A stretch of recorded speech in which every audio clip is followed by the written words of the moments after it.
Bon, Bonjour à tous. hello tout le monde. On va vous faire une petite présentation de comment gérer une épreuve de physique et on va utiliser comme support en fait le CB que vous avez fait ce week-end, donc Voilà. le CB numéro 3 de physique il me semble. Donc c'était un sujet qui n'était pas facile, beaucoup d'électrostatiques qui n'étaient pas faciles en soi Ouais. et donc je suis conscient que le sujet était vraiment difficile, au-dessus du niveau du concours je pense, je sais pas ce que tu en penses. Mais ça c'est, voilà, je suis d'accord avec Edan, mais encore une fois, gardez en tête que c'est toujours mieux que déjà vous soyez préparé à des exos légèrement plus durs que ce que vous aurez au concours. Et puis deuxièmement, il est important que vous gardiez les sujets de physique que vous avez fait précédemment. Comme ça, vous pouvez vous réentraîner sur ces exos qui sont précisément légèrement plus durs que ce qu'on attend de vous peut-être au concours, pour vous entraîner bien comme il faut et donc bien faire les corrections et bien refaire le sujet. Parce que si vous le refaites, encore une fois, c'est jamais du temps de perdu et vous saurez gérer le jour J des exos plus difficiles que ce que vous avez l'habitude de faire normalement. Enfin, que ce que la plupart des gens ont l'habitude de faire. Voilà, donc Voilà. c'était l'esprit un peu du sujet. Voilà. Donc globalement, avoir 10 dans ce sujet était faisable, on va voir un peu comment. Du coup, je vais lancer un chrono de 45 minutes et je le couperai quand j'aurai des spécifications un peu plus précises à faire sur la correction des sujets avec Charles, des questions. Et vous allez voir qu'en 45 minutes, on pouvait globalement Faut avoir carrément le faire. suffisamment Ouais, bien sûr. de points. Bien sûr, bien sûr. Voilà, du coup, donc là, je vais lancer le chrono. On a le sujet juste devant. Alors, la première étape, quand j'arrive sur mon sujet, que je me concentre, faut juste que je t'écarte un petit peu. Parce que Ouais, je- vas-y, ouais. c'est de bien sélectionner les questions qu'on va commencer à faire. Donc les questions dont les points vont être bénéfiques. Donc là, je vais regarder un peu le sujet. Voilà, C'est la classique, première page, hein, on on va connaît. voir, ça. Donc, N'oubliez pas juste de lire rapidement la première page au cas où il y a des infos supplémentaires toujours. Normalement, elles sont annoncées, on ne Voilà, pas trop. normalement, Donc là, on voilà. a une question 1. On lit pas tout le détail forcément, Voilà. on repère un peu des mots-clés. Là, je vois tube en U, je vois des roses. Je sais que c'est de l'hydrostatique. Avec Ouais. un tube en U, c'est quelque chose que je sais faire. Enfin, globalement, vous savez tous faire. Du coup, on sait que la question 1, on va la faire. Vous avez vu le mot tube en U juste ici. Ouais. Hein, voilà. Là, la démarche, hein, je rappelle, c'est de regarder, généralement quand vous avez un sujet de réflexion, c'est vous regardez tout le sujet et vous voyez ce que vous pouvez faire d'abord, ce qui correspond à votre domaine de, on va dire, entre guillemets, d'expertise, et juste d'aller rapidement pour vérifier quelles sont les questions qu'il faut que vous puissiez faire rapidement pour gagner des points faciles. Voilà, vous les faites en premier. Moi, je sais pas très bien faire c'est mon choix personnel, hein. Chacun voit en fonction de ses talents. Voilà. Là, je vais prendre en fonction des questions que tu as mieux réussi du CB. Ça, je sais pas très bien faire parce que je vois un gamma, donc c'est probablement L'attention la superficielle. tension superficielle. Voilà. Je vais peut-être la faire après, on verra. On verra. La question 3, je vois le mot Archimède. Archimède, vous savez tous faire, tout le monde m'a dit que les gens savaient faire en sèche. C'est pas compliqué. Voilà. Donc je vais garder la question d'Archimède, même si elle a l'air bizarre. La 4. Alors ça c'est de l'hydrodynamique, on le voit parce qu'on assimile un fluide parfait. Donc on a un rapport des rayons. Je pense que je la ferai plus tard dans le sujet, les réponses ont l'air pas trop compliquées. Voilà. Mais c'est quand même un Et rapport, il y a un donc rapport, je donc m'y attaquerai un peu après. Hein, voilà. Ça va prendre du temps, c'est de l'hydrodynamique, je vois ça un petit peu. Ça circule dans une Le artère sang d'un millimètre, circule. machin. Je regarde, il y a une différence de pression, du débit, un nombre de Reynolds, de la résistance hydraulique. Ça, On m'a donné beaucoup d'informations. voilà. Ça a l'air faisable. Ça a l'air je vais faisable, m'y coller. ça a l'air assez calculatoire. Gardez en tête, là, vraiment repérer les infos clés des énoncés, c'est d'abord ce qui vous tape à l'œil, c'est-à-dire les données clés qu'on va vous donner ou les petites phrases en mode comme Edan a dit, tube en U ou Archimède, tout comme ça. Vous essayez de repérer ça le plus vite possible, comme ça vous axe déjà sur les questions que vous allez faire au début. Voilà. Je crois que t'es encore un petit peu sur le. Ouais, parfait. Alors, du coup, là, ça a l'air compliqué. Hein. Là, je vois Voilà. une question des charges ponctuelles, mais la charge ponctuelle, elle est multipliée par un facteur n. Voilà, vous voyez des carrés, vous voyez des n Là, carrés, des. Je vois quand même quelque chose qui ressemble pas trop à la formule de Voilà. base où on a le facteur 1 sur epsilon 0. Si ça fait pas écho dans votre tête direct, c'est que c'est pas à faire au début. Personnellement, quand je vois une question électrostatique Voilà. où il n'y a pas trop ce facteur-là, je Bon. commence à me poser des questions, Voilà, donc je n'y exactement. collerai pas. Celui-là aussi a l'air plutôt difficile. Moi, c'est pas trop. Je vois une densité linéaire de longueur L. Donc là, Voilà. c'est- Regardez les types des items. les ça items a ont l'air un peu compliqué. difficiles. Je m'y collerai peut-être après, mais Voilà. honnêtement, je vais pas commencer par ça. Bon, là, il y a très clairement du LN, donc vous Là, n'allez je pas vous coller vois, du LN, il y a voilà. une formule maths, bon, voilà. Ouais, ça a l'air un C'est peu pas les trucs à compliqué. faire. Et bon, Électrocinétique, alors moi j'aimais pas trop en P1, mais j'ai remarqué que ça a été une question assez réussie du CB, donc Ouais, vous avez l'air bravo de à plutôt vous. bien vous y coller.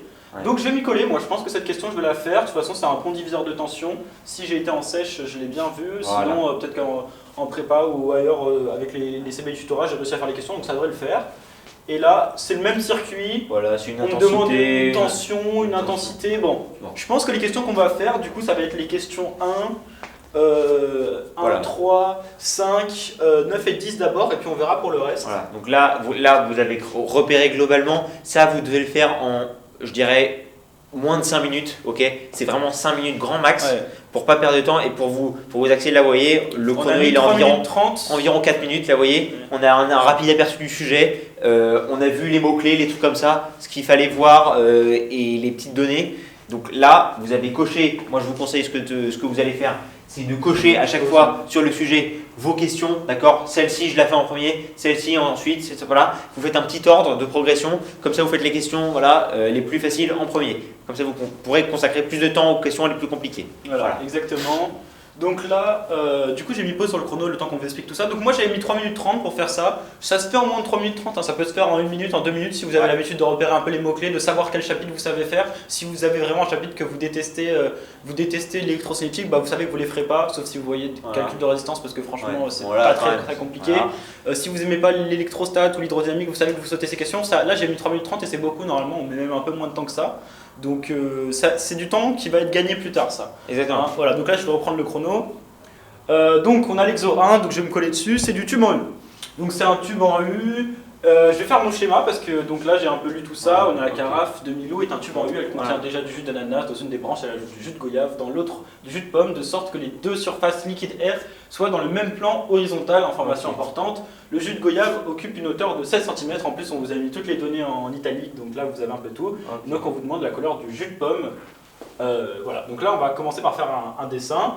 Bon là il a déjà été fait, donc normalement ça vous prend un peu moins de temps, là je l'ai colorié pour que vous voyez bien, mais ça se fait en... Ok, le truc que je rappelle, évidemment, Edan l'a fait là ici, et c'est un truc que vous devez faire systématiquement quand vous faites un sujet de physique, vous lisez l'énoncé, vous faites un dessin.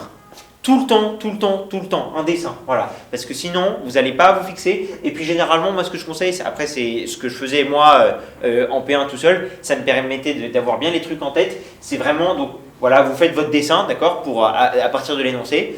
Là, l'info importante, évidemment, c'était qu'il y avait vraiment, fallait bien mettre les hauteurs au même niveau, d'accord, ça c'est important, ok. Si c'est pas clair sur votre schéma, clarifiez-le. Et puis ensuite, moi ce que je faisais, c'est que je me mettais quelques petites données qui donnaient déjà dans l'énoncé, je les réécrivais pour avoir bien tout ça en tête. Voilà. D'ailleurs, on peut s'améliser à les réécrire. On peut les réécrire, ouais, j'ai un peu la flemme, mais globalement elles sont juste au-dessus. Mais donc là, vous faites votre schéma, donc voilà, je vais reprendre le timer. Donc vous avez fait votre schéma, vous vous rendez compte qu'il y a H goyave qui est plus grand que H pomme, et que ici, il y a un petit X du coup qui est le H d'ananas. Ouais. Hein, donc on va utiliser ce X parce qu'on n'a pas H pomme, on doit trouver H pomme, c'est ce qu'on nous demande. Dis pourquoi H goyave est super. Alors on a H goyave qui est plus grand que H pomme, pourquoi? Moi ce que je trouve le plus simple pour voir ça, c'est que si on prend le point ici, là vous avez un rho goyave qui est plus élevé que le rho pomme. Donc si vous voulez combler pour que le point ici soit équivalent du côté droit et du côté gauche, il va vous falloir moins de H ananas qui est plus élevé que tout, parce que rho goyave est plus gros, et beaucoup plus de H ananas ici parce qu'on a déjà perdu en fait de la masse, en fait, du poids, je sais pas si ça se dit. Alors voilà, ici, exactement ce que Edan a dit. En gros, rho goyave et rho pomme, vous pouvez d'ores et déjà faire la comparaison des deux entités. D'accord. Il se trouve que rho pomme est plus gros et rho goyave est moins gros que rho pomme. Et qu'est-ce que c'est? Si, rho goyave est plus gros que rho pomme. Rho goyave est plus... Ouais, rho goyave est plus gros que rho pomme. T'es sûr, gars? Oui, parce qu'on a un rho ananas qui est plus grand ici. Attends mec, regarde l'énoncé parce que c'était le raisonnement qu'on avait fait...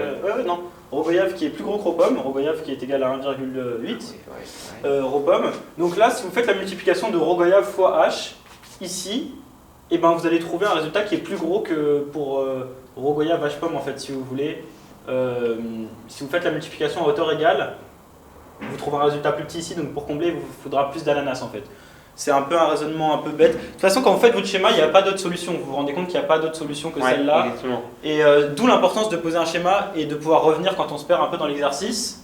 Donc une fois qu'on a fait ça, on pose l'équation. Donc on a P0, rho, G, H, goyave, tout ça de l'autre côté. Là, on additionne ça plus avec le X, donc ça vous fait rho, pomme, G, H goyave moins X pour H pomme. Voilà. Là, je rappelle Quel théorème on est en train d'appliquer? On est en train d'appliquer le théorème de Pascal qui est absolument fondamental en hydrostatique. Si vous ne savez pas l'appliquer, apprenez-le maintenant parce que ça c'est des points faciles gagnés. Voilà, donc là on applique le théorème de l'hydrostatique. Voilà. À quel niveau? Tu caches un petit peu.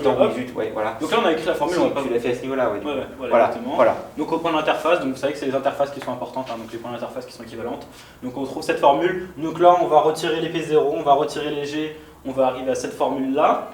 D'ici, ce qu'on va faire, c'est qu'on va multiplier ρ de la pomme par la parenthèse qui est juste ici. On développe la parenthèse, d'accord. On développe la parenthèse. Donc on va passer de l'autre côté, ce qui n'est pas factorisé par x. Voilà. Surtout là, qu'est-ce qu'on essaye de faire? En fait, on essaye d'isoler. Qu'est-ce qu'on connaît pas? Attends, voilà. Qu'est-ce qu'on connaît pas? On connaît pas x, voilà. D'accord. Donc il faut isoler x. On va isoler x. Voilà, donc là on isole x, on développe un peu l'équation, donc vous voyez qu'on va passer de l'autre côté ce qui n'est pas multiplié par x, on va isoler x.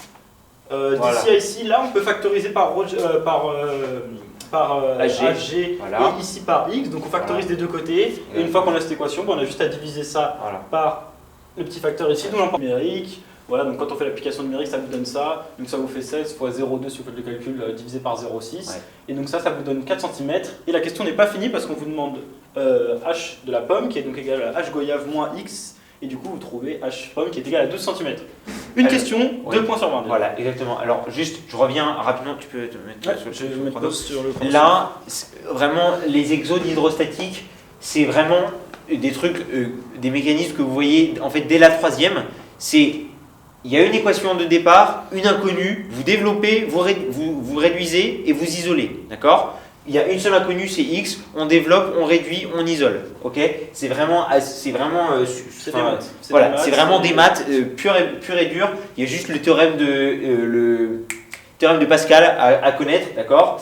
Là, juste, je rappelle l'élément clé, c'était le fait que, ils sont vraiment au même niveau, donc il fallait, en termes d'intuition, voir que h goyave était plus grand que h pomme, si vous voulez, sur votre schéma, et à partir de ça, vous pouvez faire le résultat, parce que vous voyez que du coup, le point A, il est en dessous de l'interface pomme-ananas, si vous voulez, et c'est là que vous arrivez à appliquer le théorème de Pascal. Donc c'est vraiment, il y a une équation de base.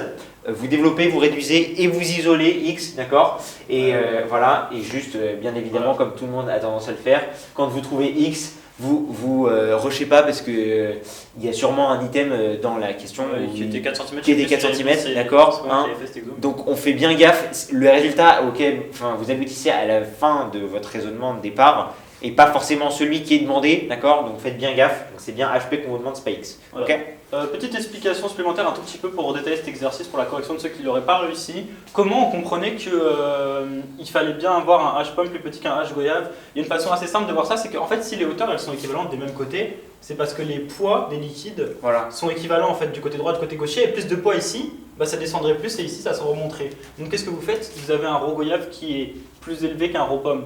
Donc forcément, ρ goyave fois la surface du liquide, fois le volume du liquide, ça va vous donner le poids du liquide ici, qui va être plus élevé que celui de la pomme. Et comme l'ananas est plus élevé que tout, vous avez envie d'avoir plus d'ananas pour pouvoir combler le fait que ceci soit moins lourd que ceci. C'est la réflexion qu'il faut avoir. C'est-à-dire que c'est l'ananas, comme il est supérieur à tout l'ananas va combler le déficit de densité de la pomme, si vous voulez. Vous voyez? Donc voilà. Alors attends, alors du coup là on va enchaîner sur l'exercice numéro 3. Donc là on était à 8 minutes et encore on a passé beaucoup de temps à détailler, je vais reprendre le chrono. 8 minutes, voilà exactement. N'hésitez pas à poser la vidéo, à réfléchir sur ce que nous on est en train de dire, à repasser des phrases, à refaire des exos. Voilà, c'est fait pour ça. Donc là on a un Archimède mais pas un théorème appliqué, on a au contraire des petites questions de réflexion.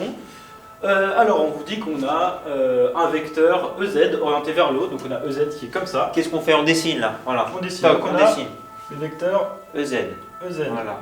Hop là, bon, vous excuserez mon E. Alors la résultante du poids de la poussée d'Archimède est orientée dans le même sens que EZ si la masse volumique du solide est supérieure à celle du fluide. On va poser l'équation, donc on a à l'équilibre P qui est égal Alors attends, je peux Pardon. juste faire peut-être une petite précision. Ouais. Là, ce que Ilan a fait, c'est ce que tout le monde fait, d'accord, hein, c'est normal. Mais si vous voulez gagner encore plus de temps, en soi, vous pouvez le faire. Mais là, voyez, ce que vous auriez pu faire, c'est aussi de lire chacun des items et de chercher directement s'il n'y a pas un item qui est peut-être un peu plus simple à répondre que les autres, voir si c'est pas le bon. Là, voilà, par exemple, attends, tu vois, tu lis les items, c'est le C là, non? C'est la D, je crois. C'est la D? Ouais. Alors là, par exemple, vous voyez, il y a un petit piège, c'est la norme de la poussée d'Archimède correspond à la masse du fluide déplacé. Voilà. Ça, c'est faux. C'est le poids. Je vais vous écrire l'équation. En fait, ça sera beaucoup plus simple pour pouvoir détailler la question. Donc là, on écrit son équation. Donc pour le poids, on a en fait EZ qui est donc égal à. Donc là, on a P en fait. Donc là, je vais représenter le poids de ce côté-là et du coup la poussée d'Archimède ici. Donc on a donc le volume du solide fois le ρ du solide, Voilà. le tout multiplié par G, donc ça c'est le poids, P est égal à mv, donc orienté en moins EZ.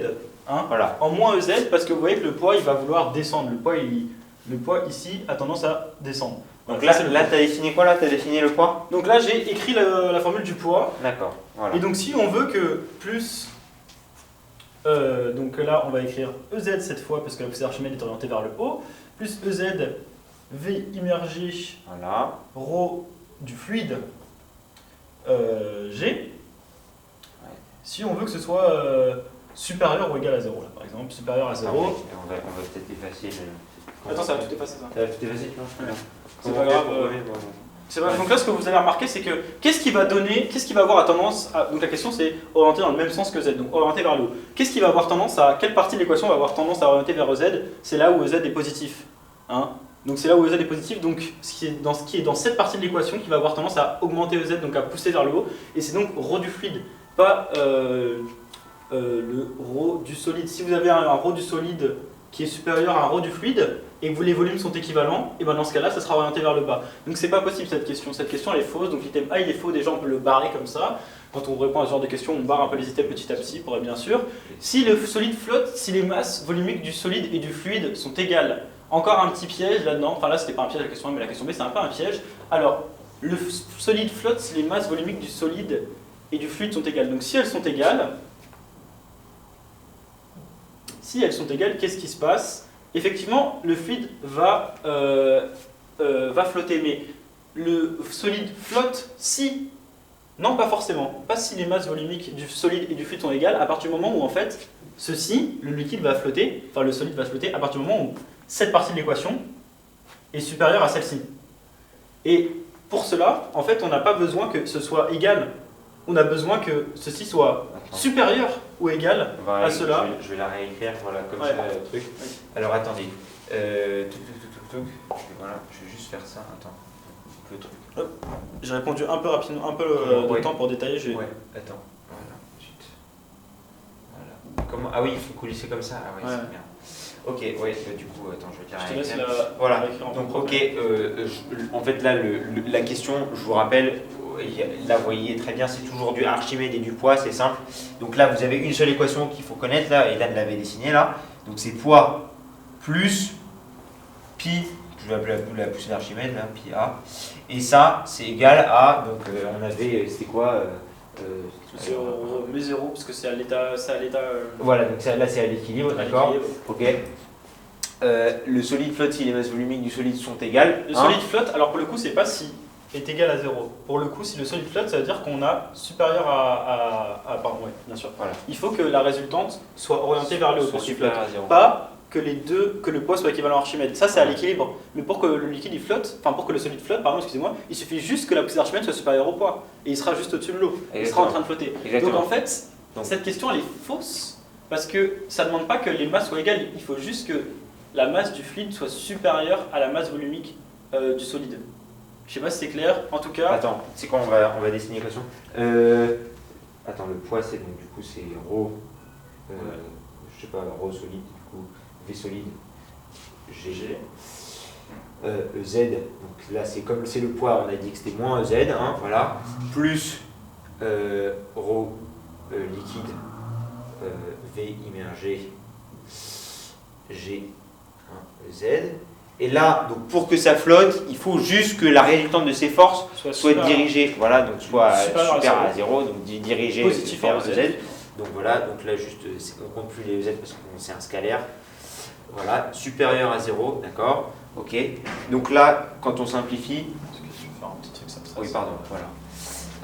Donc là, quand on simplifie, et ben, on a juste ρ liquide fois V immergé doit être supérieur en fait à la masse du fluide, la masse du solide au total. Donc voilà, la B est fausse. En fait, la réponse, ça serait le solide flotte si les masses volumiques, voilà. si la masse volumique du solide et la masse volumique du fluide est supérieure ou égale à celle de la masse volumique du solide. Exactement. Bon, là, on a passé un peu de temps à le détailler pour ceux qui n'avaient pas compris. Voilà. Encore une fois, ça c'est une question qu'il faut savoir répondre intuitivement. Vous voyez que voilà, aller vite, on va vite. De toute façon, si vous pensez que c'est vrai, vous allez voir qu'il y a d'autres systèmes qui vont être vrais et vous allez vous poser la question. Et carrément. La norme de la poussée d'Archimède correspond à la masse de fluide dépassée. Quand on regarde l'équation, encore une fois, c'est pas grave. Quand on regarde l'équation, en fait, la norme de la... C'est quoi la norme de la poussée d'Archimède? La norme de la poussée d'Archimède, pi, c'est égal à... Pi A est égal à, donc ρ liquide fois V immergé fois G. Ok. Fois G. Et là, alors, on se rend compte que ρ fois V, c'est une masse. Enfin, oui, c'est une masse. Vous multipliez par G. Voilà. Ça, c'est une masse fois G, c'est quoi? C'est le poids. C'est un le poids du liquide immergé. C'est pour ça qu'on a ρ du liquide qui intervient. Et du coup, c'est le poids de liquide déplacé qui va vouloir reprendre sa place et pousser vers le haut. Exactement. Donc voilà, c'est pas la masse. Exactement. C'est pas la masse, c'est le poids. Vous voyez, quand vous allez immerger quelque chose, ça va déplacer une masse. Donc du coup, la force pour la manifestation du poids de la masse en force, c'est le poids, d'accord. Donc la norme de la poussée d'Archimède va être un poids et pas une masse. Déjà, et en plus, vous auriez simplement pu répondre par le fait que, en fait, si vous regardez la question, la norme de la poussée d'Archimède correspond à la masse de fluide déplacé. Ça ne peut pas être faux parce que la norme d'une force, l'unité d'une force, c'est pas homogène à l'unité de masse, d'accord. C'est des kilogrammes par mètre seconde moins 2, donc ça ne peut pas être vrai. Voilà. Alors, on passe à la question DE qui se trouve donc un peu les mêmes questions. Le volume immergé d'un solide de masse volumique égal à 2 grammes par litre et de volume 3 litres dans un fluide de masse 3 grammes par litre et de 2 litres. Donc là, ce qu'on demande, c'est le volume immergé. Donc on va encore une fois réécrire l'équation. Là, c'est une application tout simple d'Archimède face au poids. Donc là, on est à l'équilibre. Hein. Donc là, on est à l'équilibre. Donc équilibre des forces, on écrit. Voilà, direct. Donc bon, je vais vous simplifier un petit peu. Poids égale pi. P égale pi. Oups. Pourquoi ça? Ouais, pardon. Oh. Alors, voilà. Oula. Qu'est-ce qui s'est passé? Qu'est-ce qui s'est passé? Non, mais voilà. Hop. Alors. Donc on a le poids qui est égal.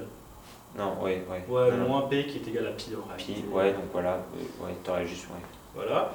Là, en fait, on a... Quand on passe en forme scalaire, on a P égale pi. Hein, voilà, du coup. Voilà. Une fois qu'on a fait tout ça, donc, on écrit, on développe. Donc on a... Oups, pardon, excusez-moi. Hop. Rho... solide. Rho solide. V solide. Fois V solide fois G est égal à rho du fluide fois V immergé fois G. Bon là vous voyez que les G se divisent. Et là on vous demande VI. VI c'est tout simple, hein, c'est donc... On isole VI. On isole VI, et donc en fait quand on isole VI... Pardon, excusez-moi. Ouais, voilà, donc on a VI est égal à rho SVS. Donc en gros la rho S VS, voilà, donc en gros la masse du fluide divisée par rho L. Oh oui, du solide, pardon. Voilà.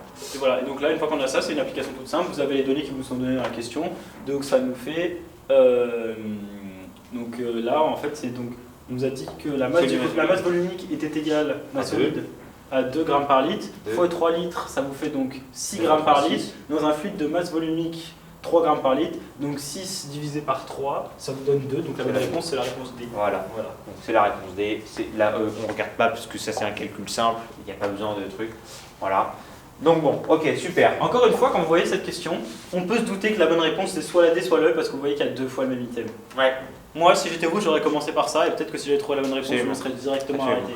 C'est une question où il faut aller beaucoup plus vite que ce qu'on a fait. Là, on a essayé de détailler, on détaille à chaque fois, je coupe le chrono, je le remets. quand on a donné l'explication ou pas. Là, en l'occurrence, c'est une question qui va assez vite en soi. Ouais, la fois là, c'est une question qui prend du temps, mais les points sont assurés à la fin. En vrai, c'est égal. En vrai, celle-ci, ça, vous voyez, c'est une question, beaucoup de données numériques. Donc, s'il y a beaucoup de données numériques, c'est probablement que c'est calculatoire. D'accord? Ça veut dire que ça va être une application de formule, quelque chose comme ça. Donc, vous avez tout. Donc là, il faut d'abord, avant d'entamer toutes les questions, on est obligé de commencer par le nombre de Reynolds.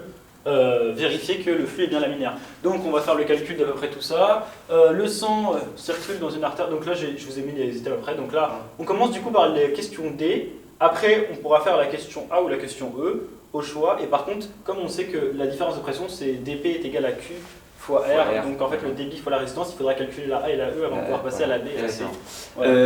Nombre de Reynolds, on le calcule en premier parce que vous connaissez la formule, c'est une formule super simple, c'est juste un rapport. Donc, voilà, donc là c'était une application directe du nombre de Reynolds. Attention, c'était un diamètre, pas le rayon. Si vous calculez le rayon, vous trouvez l'item 53, quand c'est un diamètre, vu que c'est le double du rayon, on trouve 106. Il y a des gens qui sont dans le piège, il y a beaucoup de gens qui sont dans le piège à cause de ça.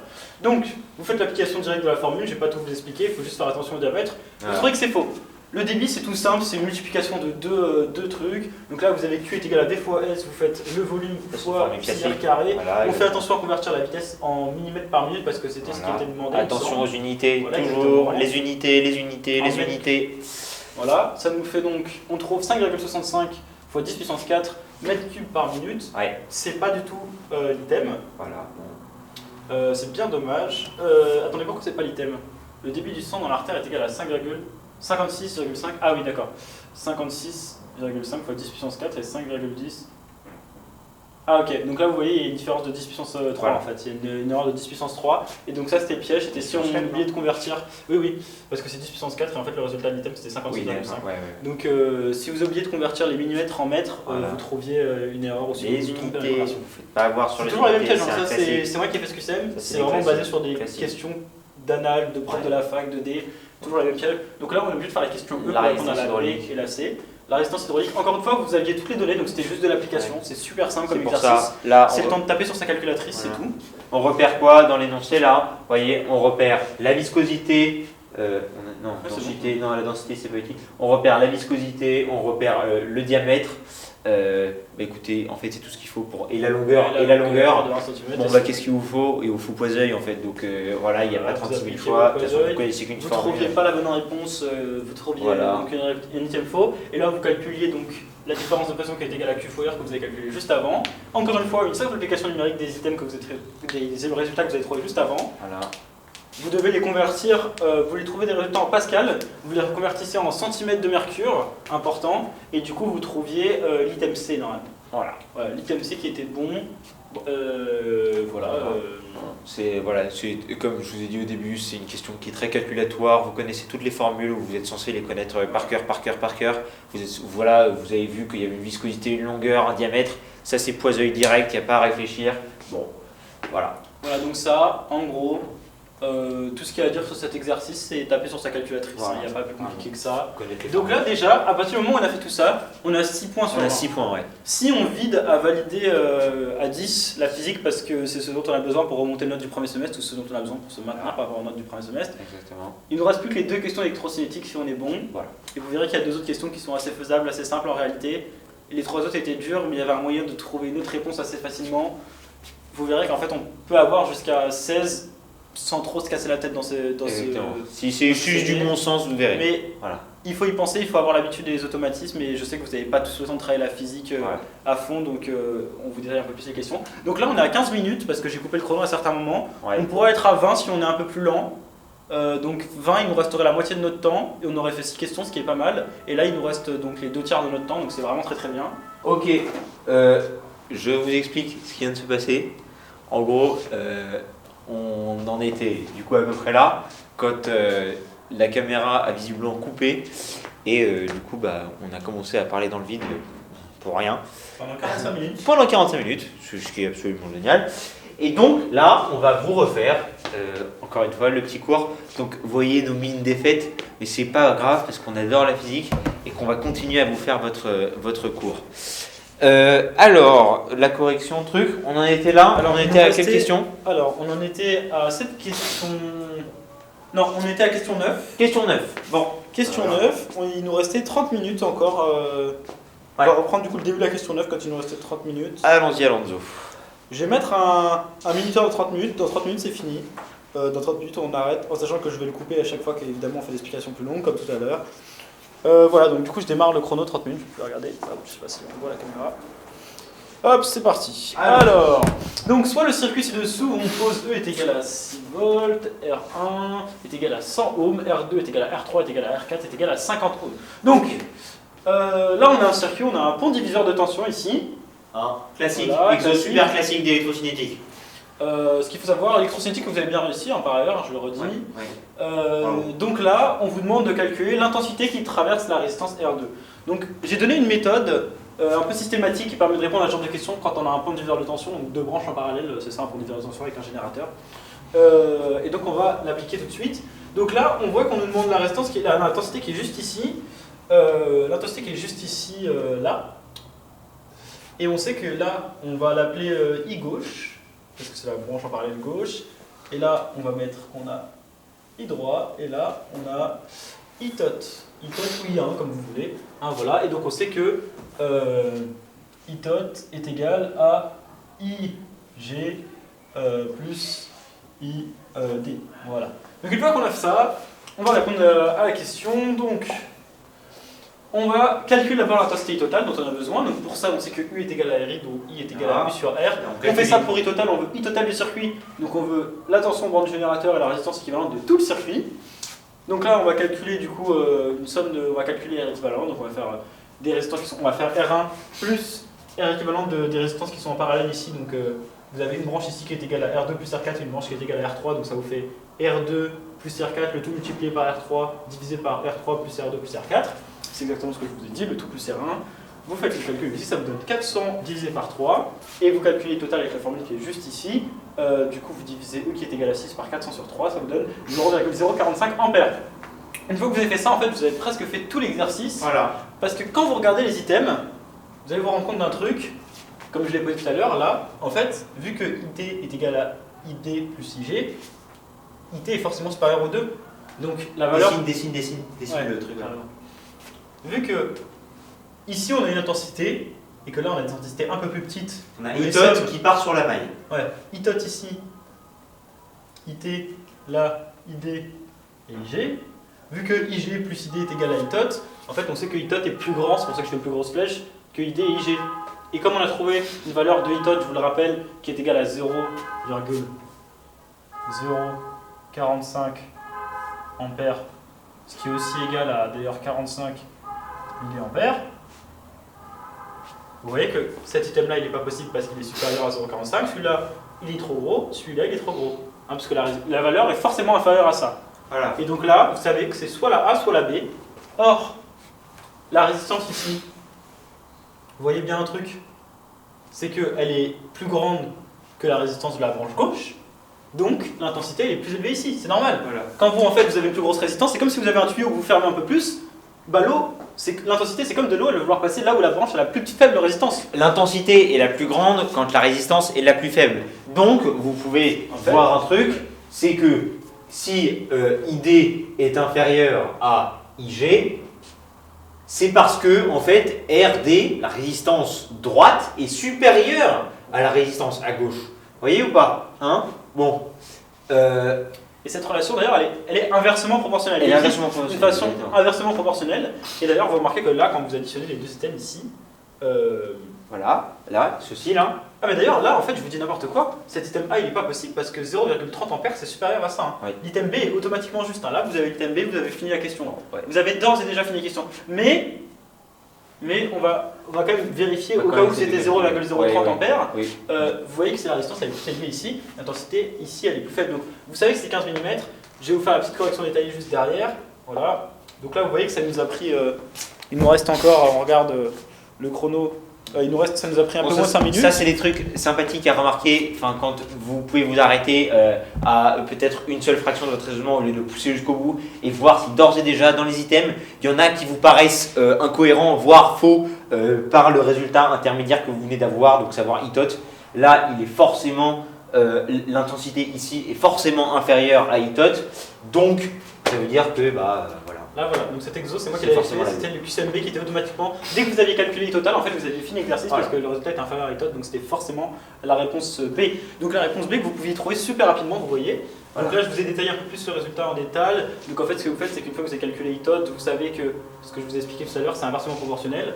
Donc plus cette résistance est grande, plus ici I est faible. Ouais. Et en fait vous savez que vu que la résistance ici en fait elle est 2 fois plus élevée que la résistance ici, puisque R2 est égal à R3 est égal à R4, vous avez 2 fois, là vous avez 100 ohms et là vous avez 50 ohms, et bien en fait l'intensité ici, si la résistance elle est 2 fois plus grande là, bah, l'intensité ici elle sera 2 fois plus grande, Ah oui, 2 fois plus grande dans cette manche là. Donc là si la résistance est 2 fois plus élevée à la droite, et ben l'intensité est 2 fois plus faible qu'ici. Voilà. Donc en fait vous avez IA qui est égal à 2IB, ou alors I gauche qui est égal à 2I droit, et une fois que vous avez ça, vous rajoutez le fait que I tot est égal à IA plus I2 et IA est égal à 2IB. Là, vous faites un système, vous trouvez que, en regardant juste ça comme ça, que IA est du coup égal à 2 tiers de I total et voilà. IB à 1 tiers de I total. Donc là, vous faites 1 tiers fois I total pour IB et vous trouvez 0,15 mA, la réponse que je vous ai déjà donnée. Donc là, je vais reprendre le chrono parce que. Edan l'a j'ai fait ça par en déduction, mais on peut le détaillé. faire par calcul aussi. Ok, allons-y. Allez, Voilà. ensuite. Alors, il nous reste 25 minutes. Voilà. Donc là, on arrive sur une question 10, on demande le même circuit que la question précédente, quelle est la valeur de U, la tension borne de la résistance R3. Borne de la résistance R3. Très Alors, simple. Très simple. Voilà. Je te laisse expliquer tout ça. Ok. Très simple. Ok. Donc, on a déjà une intensité. On connaît l'intensité ici. Enfin, regardez. Bon. On connaît l'intensité totale. Donc, on connaît I tot. On connaît I tot et on connaît aussi. Merde. Alors. Attends, je vais te le mettre, t'inquiète. Là, c'est bon, je peux Voilà, descendre. c'est bon. On connaît donc I tot. Et nous, ce qu'on cherche, on connaît d'ailleurs ce ici, non? On connaît I3, je crois qu'on l'a. I2, ouais, on connaît I2. I2. On connaît I2, donc ça c'est qui est I2. égal à ça, c'est 0,15. I2. Ouais. Ok. Ça, c'est I2. Donc ça c'est I2. Hop. Et ça c'est I3. Ok. Ok. Touk. Donc on connaît I2. Hop. Et donc I2. Et donc là, ce qu'on cherche, c'est une valeur de tension. Là, on a une résistance qu'on connaît, R3, on a une intensité qu'on pourrait connaître, peut-être I3, et on cherche une tension. Il n'y a pas à réfléchir, loi d'Ohm, U égale RI. Okay, donc ici, on cherche ça, bien évidemment. La résistance ici, donc c'est R3, n'est-ce pas?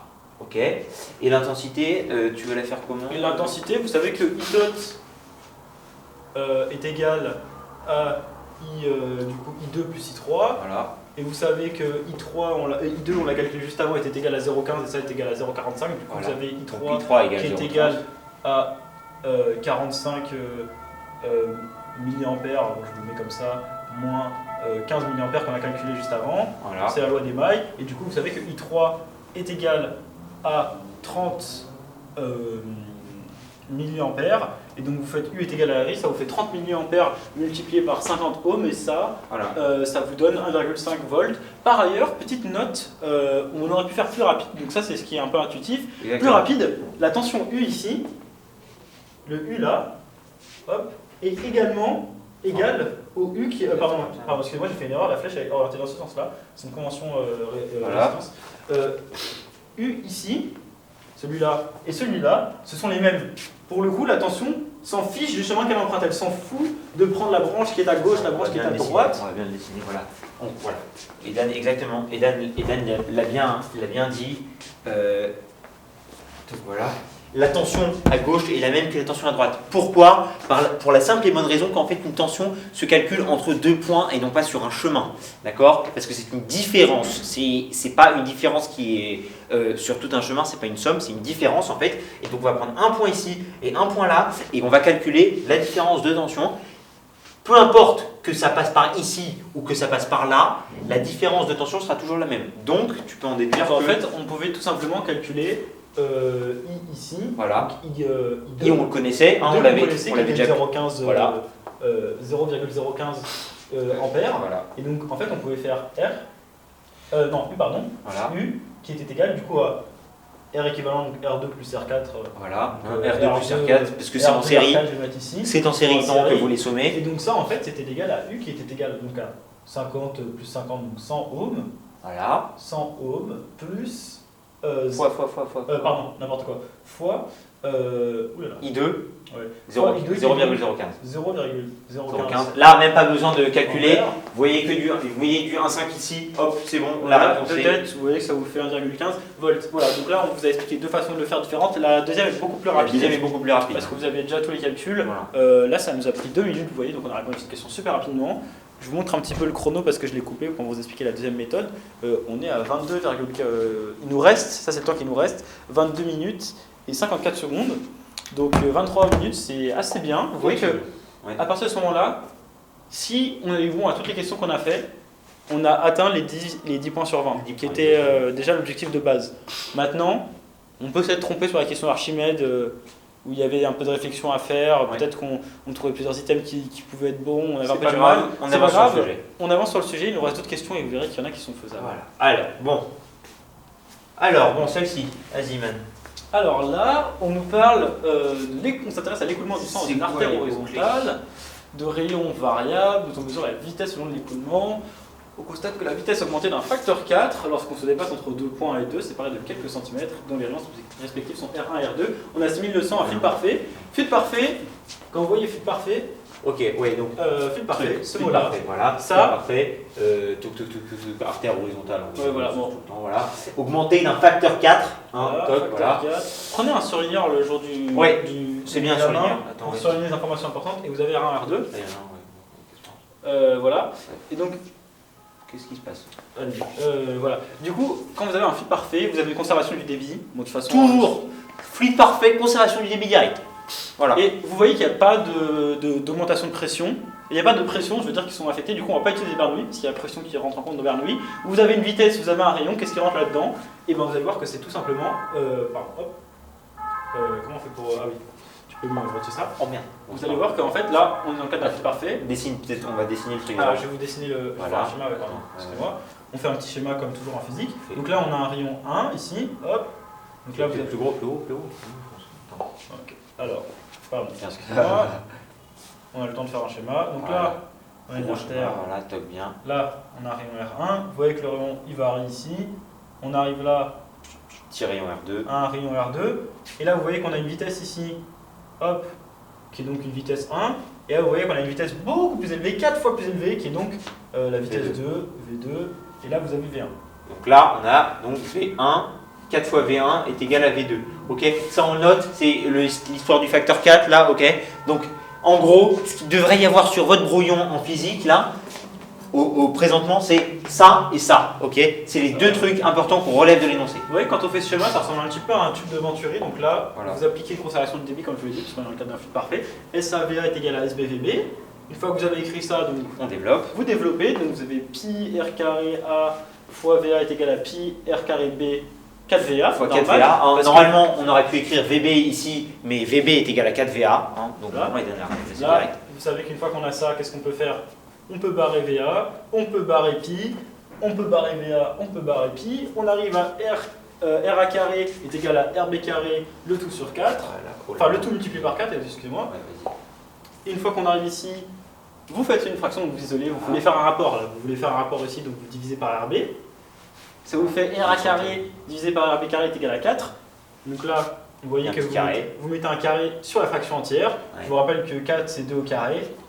Vous pouvez du coup en conclure que RA sur RB est égal à 2. Et là, vous avez la réponse. Parce que l'item, excusez-moi, C'est magnifique. l'item qui était donc le Voilà. rapport R1 sur R2, donc RA sur RB, était égal à 2. Donc vous trouvez la réponse 4. Donc là, vous avez vu, juste avec une augmentation de vitesse et le fait qu'on sache qu'il y a un fluide parfait, toc, on connaît le rapport R1 sur R2. Voilà, Voilà. c'est tout.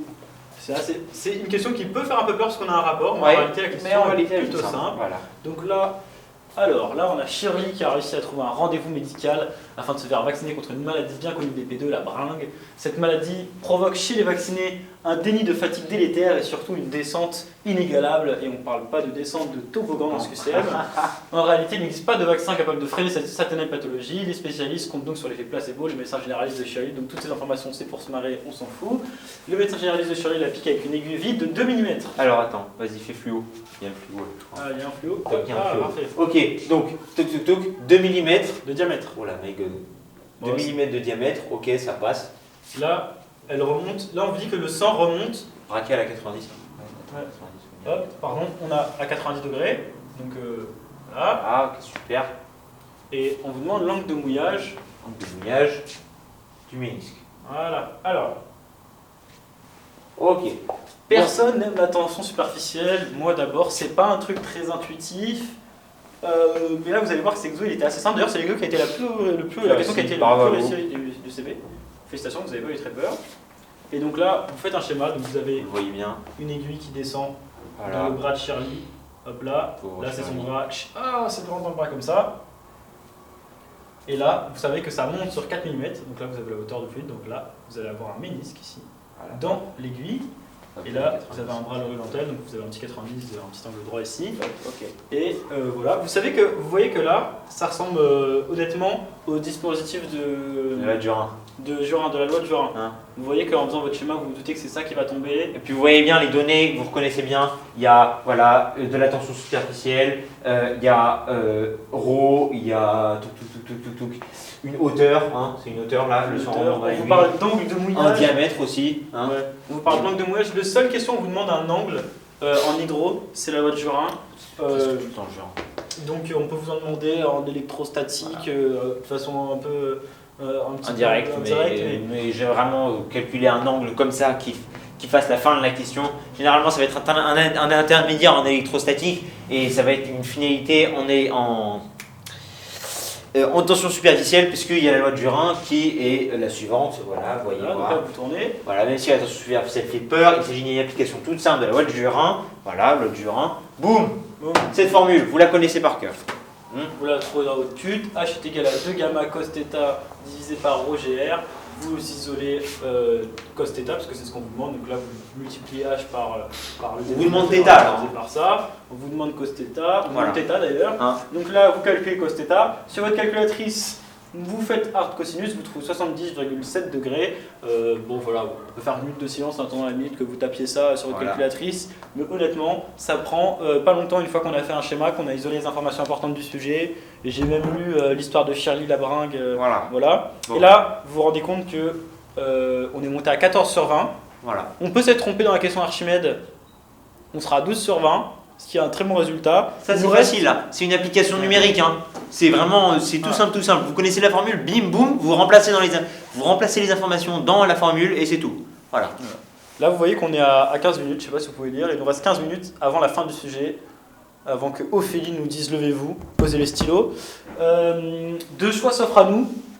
Alors, Il nous reste l'électrostatique qui avait l'air très difficile, ou relire nos questions. ouais. Là, vous faites un peu selon votre affinité, mais avant de relire vos questions, on va quand même chercher à éliminer des réponses, donc faire ce qu'on appelle du pif intelligent sur les autres items qui nous restent. Donc on va aller voir un peu les questions électrostatiques et vous vous rendrez compte qu'en faisant ça, parfois ça marche pas très bien, parfois parfois, on ça peut marche très augmenter et parfois ça marche très très très bien. Voilà. Alors, question 6. Soit deux charges d'une valeur plus Q placées au point A et l'autre moins NQ avec N supérieur à 0 placé en B. Bon là, Blablabla. Bla, bla, bla. normalement Ouais. vous faites un schéma, on va vous le montrer tout à l'heure parce qu'on va faire la correction détaillée de cet exercice. Là, il s'agit juste de montrer le pif intelligent. Parce que, Intelligent, voilà. voilà. Qu'est-ce qu'on fait D'abord une analyse dimensionnelle. C'est toujours premier truc. En vrai, ça peut vous sauver tellement de temps. Juste, parfois, il y a des exos super compliqués où le prof n'aura pas vraiment fait attention et il y aura juste une analyse dimensionnelle extra bonne et bam. Donc bon. Voilà, hein, vous regardez, faites bien attention à savoir qu'est-ce qui est un scalaire et qu'est-ce qui a une unité. Là, qu'est-ce qui est un scalaire? Donc, vous lisez un peu l'énoncé, N. N est un scalaire. N n'a pas d'unité. N est un scalaire, N n'a pas d'unité. Donc, ça veut dire que on s'en fout. S'il est au cube, au carré, puissance 1000 ou je ne sais quoi, ça reste sans unité. Donc, on regarde les réponses là, et on a à chaque fois un scalaire, donc du 1 plus n au carré, du 2 plus n au carré, du blablabla, du 1 plus n, le tout au carré fois n. C'est toujours un scalaire fois L, une longueur, tout est bien homogène. Donc malheureusement, même en faisant une analyse dimensionnelle, on n'arrive pas à éliminer les réponses. Donc on peut peut-être essayer de voir l'item A, il se démarque un peu des autres. C'est un peu bizarre, c'est un peu louche. Les autres, B et C, ils se ressemblent un peu parce qu'il y a du n carré, C et D parce qu'il y a du 2 en dessous, ou D et E parce que c'est juste du 1 plus n ou du 2 plus n. Mais à part ça, là, c'est pas si facile que ça. Donc, ouais, c'est là, ça, si vous regardez les items, là, il n'y a vraiment rien à éliminer. Soit vous partez sur le fait qu'ici, on ait des 2 qui n'existent pas dans les autres items, soit qu'il y ait des n carrés ici. Voilà. Globalement, c'est une question dans laquelle c'est un peu difficile de trouver de quoi supprimer. Donc là, le pif intelligent ne marche pas très bien. Vous pouvez éliminer cette question à peu près en vous disant qu'elle est quand même très différente des autres. Et ça ne marche pas dans déjà 100% des cas, mais si c'est le cas, vous passez à 25% de chance à la place de 20%, ce qui est déjà pas mal. Donc là, on va aller voir la deuxième question. Bien. Alors, la question 7. Là, analyse on a une dimensionnelle analyse toujours. un petit peu meilleure que dans l'autre question à faire. Donc, quel vaut le champ électrique? Donc, vous demande le champ électrique. Donc, vous allez chercher l'unité du champ électrique dans votre tutorat. L'unité du champ électrique, c'est force divisée par charge. D'accord? Donc, parce que le champ électrique fois une charge, ça donne une force. D'accord? QE, F est égal à QE pour la force électrostatique. Donc, l'unité du champ électrique, c'est une force divisée par une charge. Donc, ça va être des kg fois mètre seconde moins 2 divisé par coulomb moins 1. Ouais, c'est ça? Ouais. Par coulomb moins 1, ouais. Bon, déjà, si vous ne faites pas tout ça, vous allez vous rendre compte que déjà, là, entre les items, il y a des dimensions qui ne sont pas les mêmes. Voilà. Là, vous voyez bien que là, on vous dit que D est une distance, L est une distance, lambda est une densité linéique. Donc là, vous avez 2 distances. Donc là, vous êtes divisé par des mètres. Là, vous vous rendez compte que vous êtes divisé par des mètres cubes ici. Et là, au final, vous divisez par des mètres. Et là, vous divisez par. Parce qu'il y a des distances au-dessus. Il y a des distances au-dessus, en dessous. Donc là, vous divisez par des mètres. Là, vous divisez par des distances au carré. Donc, déjà, on sait que c'est divisé par une distance. La bonne réponse, c'est par une distance, c'est ça? Voilà, par exactement. Par une distance. Voilà. Donc, vous pouvez éliminer déjà les items. Écoute, mec, B, D, E. B, D, E. Pourquoi? E, pourquoi? Alors. La question pourquoi douille. Existe la réponse? Aucune des réponses précédentes n'est exacte. Alors souvent elle est fausse. Le seul moment où elle peut être vraie, c'est quand vous avez une annonce lors du concours disant oui, à cette question, cette unité est remplacée par cette unité ou je sais pas quoi. Pourquoi? Cette question elle existe parce que s'il y a une coquille dans le sujet, ce qui arrive, je suis désolé, ça arrive.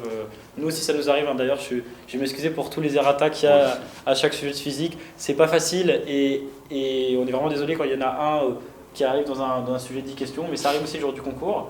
Et cette question est là pour protéger le professeur. Parce que s'il s'est trompé dans les items, il y a cette question qui sera vraie et vous ne pourrez pas l'attaquer en justice en disant oui, il y avait une errata, du coup il faut refaire le concours. On suppose que c'est vous qui avez raison en disant que c'est la E qui est bonne et pas les autres qui sont fausses. Donc cette question est là pour protéger le professeur. Même s'il a tort, il a raison. Des attaques en justice. Voilà, donc elle est souvent fausse. Elle est souvent fausse, elle est très souvent fausse. Sauf si le professeur est vraiment un bâtard, c'est du temps de. Comment il s'appelle Jacquier, ouais, du temps de Jacquier qui était l'année avant nous.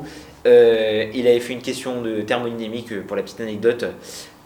Où il y avait une réponse, aucune réponse n'était exacte et presque personne l'avait coché. Donc bon, ils s'étaient tous fait avoir parce que c'est quasiment impossible. Pas ça, je crois que c'était genre 3 qui était égal à 0. Enfin, dans 3 dimensions, le résultat était égal à 0. Enfin bref, c'est de la thermo, ça n'existe plus maintenant. Ouais, bon. Mais tout ça pour dire que cette question, en général, est faute. Donc là, vous pouvez retirer celle-là, vous pouvez retirer celle-là et vous pouvez retirer celle-ci. Donc voilà, vous avez B, D, E qui sont probablement fausses. Donc votre choix est à faire entre A et C. Vous êtes déjà à une chance sur 2, ce qui est pas mal, ce qui est vraiment pas mal. Et puis je pense pas que Florent Pérez honnêtement fasse des questions méchantes comme ça. Enfin, pour être en communication avec lui, vu qu'il revient au sujet, il est quand même très gentil et très concerné par vos résultats. Et il espère que vous réussirez la physique sans classement, parce que vous n'êtes pas classé. Et il nous demande les résultats du tutorat par ailleurs pour savoir si ces sujets sont difficiles ou pas. Donc bon, là on a fait notre analyse dimensionnelle et on a vu que ça avait quand même considérablement réduit le champ des possibilités, une chance sur 2 pour être vrai, en considérant qu'aucune réponse exacte est très probablement fausse. Et là, on arrive à la question 8. Et là, il y a un petit coup de génie d'Edan, même gros coup de génie. Pourquoi? Parce qu'il va faire un schéma qui va vous expliquer le sens de la vie. Attends, mais d'abord, là, on va commencer par une analyse dimensionnelle. Ah, on va oui. faire comme d'habitude. Oui, On va commencer par une l'habitude. analyse dimensionnelle. Alors, on ne peut pas faire ln d'une dimension, c'est pas possible, ça nous donne une nouvelle dimension, c'est pas possible. Ouais. Donc, quand vous avez ln d'une certaine dimension, là vous avez par exemple une longueur, donc 1 mètre, vous savez que cet item est faux, il n'est pas possible. ln d'une dimension, ça te donne un truc qui n'existe pas. C'est comme les exponentielles qu'on a eu en chimie ou en physique, d'accord, hein, la puissance dans votre exponentielle doit être sans unité. C'est exactement la même chose pour le logarithme, ok? Voilà. Donc quand vous avez un logarithme népérien ou un logarithme D'une unité qui n'est pas homogène, d'accord? Qui n'est pas homogène, vous pouvez directement retirer les items. Donc là, si vous faites ça, vous pouvez voir que l'item ici, vous avez ln de 2r, donc vous avez une longueur qui est... donc le ln d'une longueur, donc cet item il n'est pas possible. Donc là, E, on peut le retirer. Pareillement, alors là, je vais remonter petit à petit. Là, vous ne pouvez pas supposer que 1 n'est pas une longueur, donc vous avez une longueur divisée par une longueur. Voilà. Cet item il est possible. Il est possible. Celui-là est possible. Celui-ci n'est pas possible. Hein, vous avez ln d'une longueur, encore une fois. Là, vous voyez bien ln d'une longueur, donc on retire l'item B. Il vous reste A, C et D. Donc vous êtes déjà passé de 1 chance sur 5, 20%, à 3 chances sur 5, donc 1 chance sur 3, donc 33%. Il se trouve que dans cet exercice, il nous reste combien de temps? Attends, je vais regarder combien de temps il nous reste. Il se trouve que dans cet exercice, on pouvait trouver la réponse facilement. Il nous reste 7 minutes 30. On pouvait trouver la réponse facilement en faisant un schéma quand même. Alors, c'était un petit coup de génie, c'est un schéma. Donc là, toujours dessiné en physique, on vous l'a dit. On fait des schémas à 5 exercices. Donc là, vous allez faire ce schéma. En fait, on disait dans l'item qu'on avait une alternance de charges positives et négatives sur une même ligne, donc sur la même droite, et que on posait un point 0 sur une charge positive, et que juste après, du coup, on vous demandait la somme, le champ électrique créé par toutes les charges du coup sur cette droite, et vous vous rendez compte que du coup les premières charges à côté sont des charges négatives. Donc vous allez poser simplement, comme quand vous faites une suite, donc vous allez écrire les potentiels générés par cette charge en ce point-là. Voilà, d'accord. Donc la première charge, elle est égale à l'impose du coup, moins K Q sur R, là, plus KQ sur 2R, moins KQ sur 3R. Et là, si vous regardez bien, vous vous rendez compte que ceci est supérieur à ceci. Enfin, non, en valeur absolue. Hein. En valeur absolue. Vous vous rendez compte que là, la fraction augmente. Voilà. La fraction augmente. Donc la somme de celle-là plus celle-là va être négative. Ouais. Vous rajoutez un truc négatif. Ça qui est supérieur à ça. Voilà. Ça, la somme des deux sera négative. Tout sera négatif. Tout sera négatif. Pourquoi? Pareil, de l'autre côté. Parce que ça, c'est ceci, et la charge qui est la plus proche, c'est celle qui impose le signe en fait de toutes les charges ponctuelles. Exactement. Et vous vous rendez compte que quand on regarde les items, en fait, il n'y a qu'un seul item avec une valeur négative, c'est la A. C'est la A, voilà. Et la bonne valeur sera la A C'est bien d'ailleurs. la A. Le bon item est le A si vous faites la démonstration. Regardez bien, je réexplique ce qu'Edan a dit, hein, voilà. En valeur absolue, c'est quand on fait une somme de quelque chose, en valeur absolue, quand on prend le truc qui est le plus gros, c'est ce signe-là qui va dominer, d'accord? Parce qu'en valeur absolue, c'est K fois Q sur R qui va dominer. Pourquoi? Parce que vous voyez très bien que d'abord, c'est du 1R, ensuite c'est du 2R, 3R, NR. Le dénominateur va augmenter, donc la fraction va diminuer. Et comme en valeur absolue, c'est ce résultat-là qui est le plus grand, puisque je vous ai dit que la fraction allait diminuer étant donné que le dénominateur augmente. C'est à couper, on est désolé, juste. Voilà, donc je vous ai dit, c'est celui-là qui prévaut parce que c'est le plus grand en valeur absolue. Il impose son signe, comme ce signe est négatif et qu'il y a une symétrie de part et d'autre du point O, hein, c'est aussi moins Q plus Q de 1. Donc on fait toujours la somme des potentiels. La somme des potentiels sera négative à droite et à gauche pour le point O, ce qui donne bien donc quelque chose, un potentiel qui est négatif. C'est le seul potentiel négatif, voilà, vous voyez, avec un peu de jugeote et d'intuition, on arrive à trouver que le potentiel est négatif. Et là, voilà. Il nous reste un peu moins de 3 minutes. Donc, et là, il y a grave moyen que vous ayez 16 en fait. Là, si on a bon à la question d'Archimède et qu'on a réussi à trouver ça et qu'on a répondu à toutes les autres questions auxquelles on a répondu, on a 16 sur 20. Si on a faux à la question d'Archimède, on a 14 sur 20.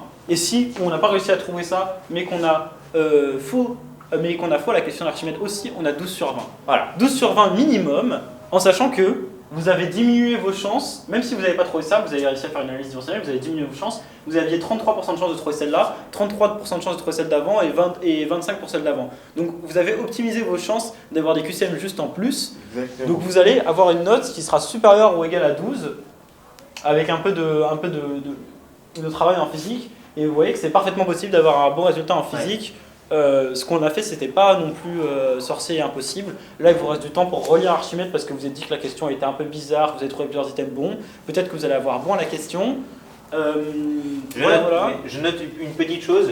Vous savez, en règle générale, on élimine parfois les items qui sont, on va dire, un peu, je dirais, dissidents, ou ils ont quelque chose qui les différencie des autres.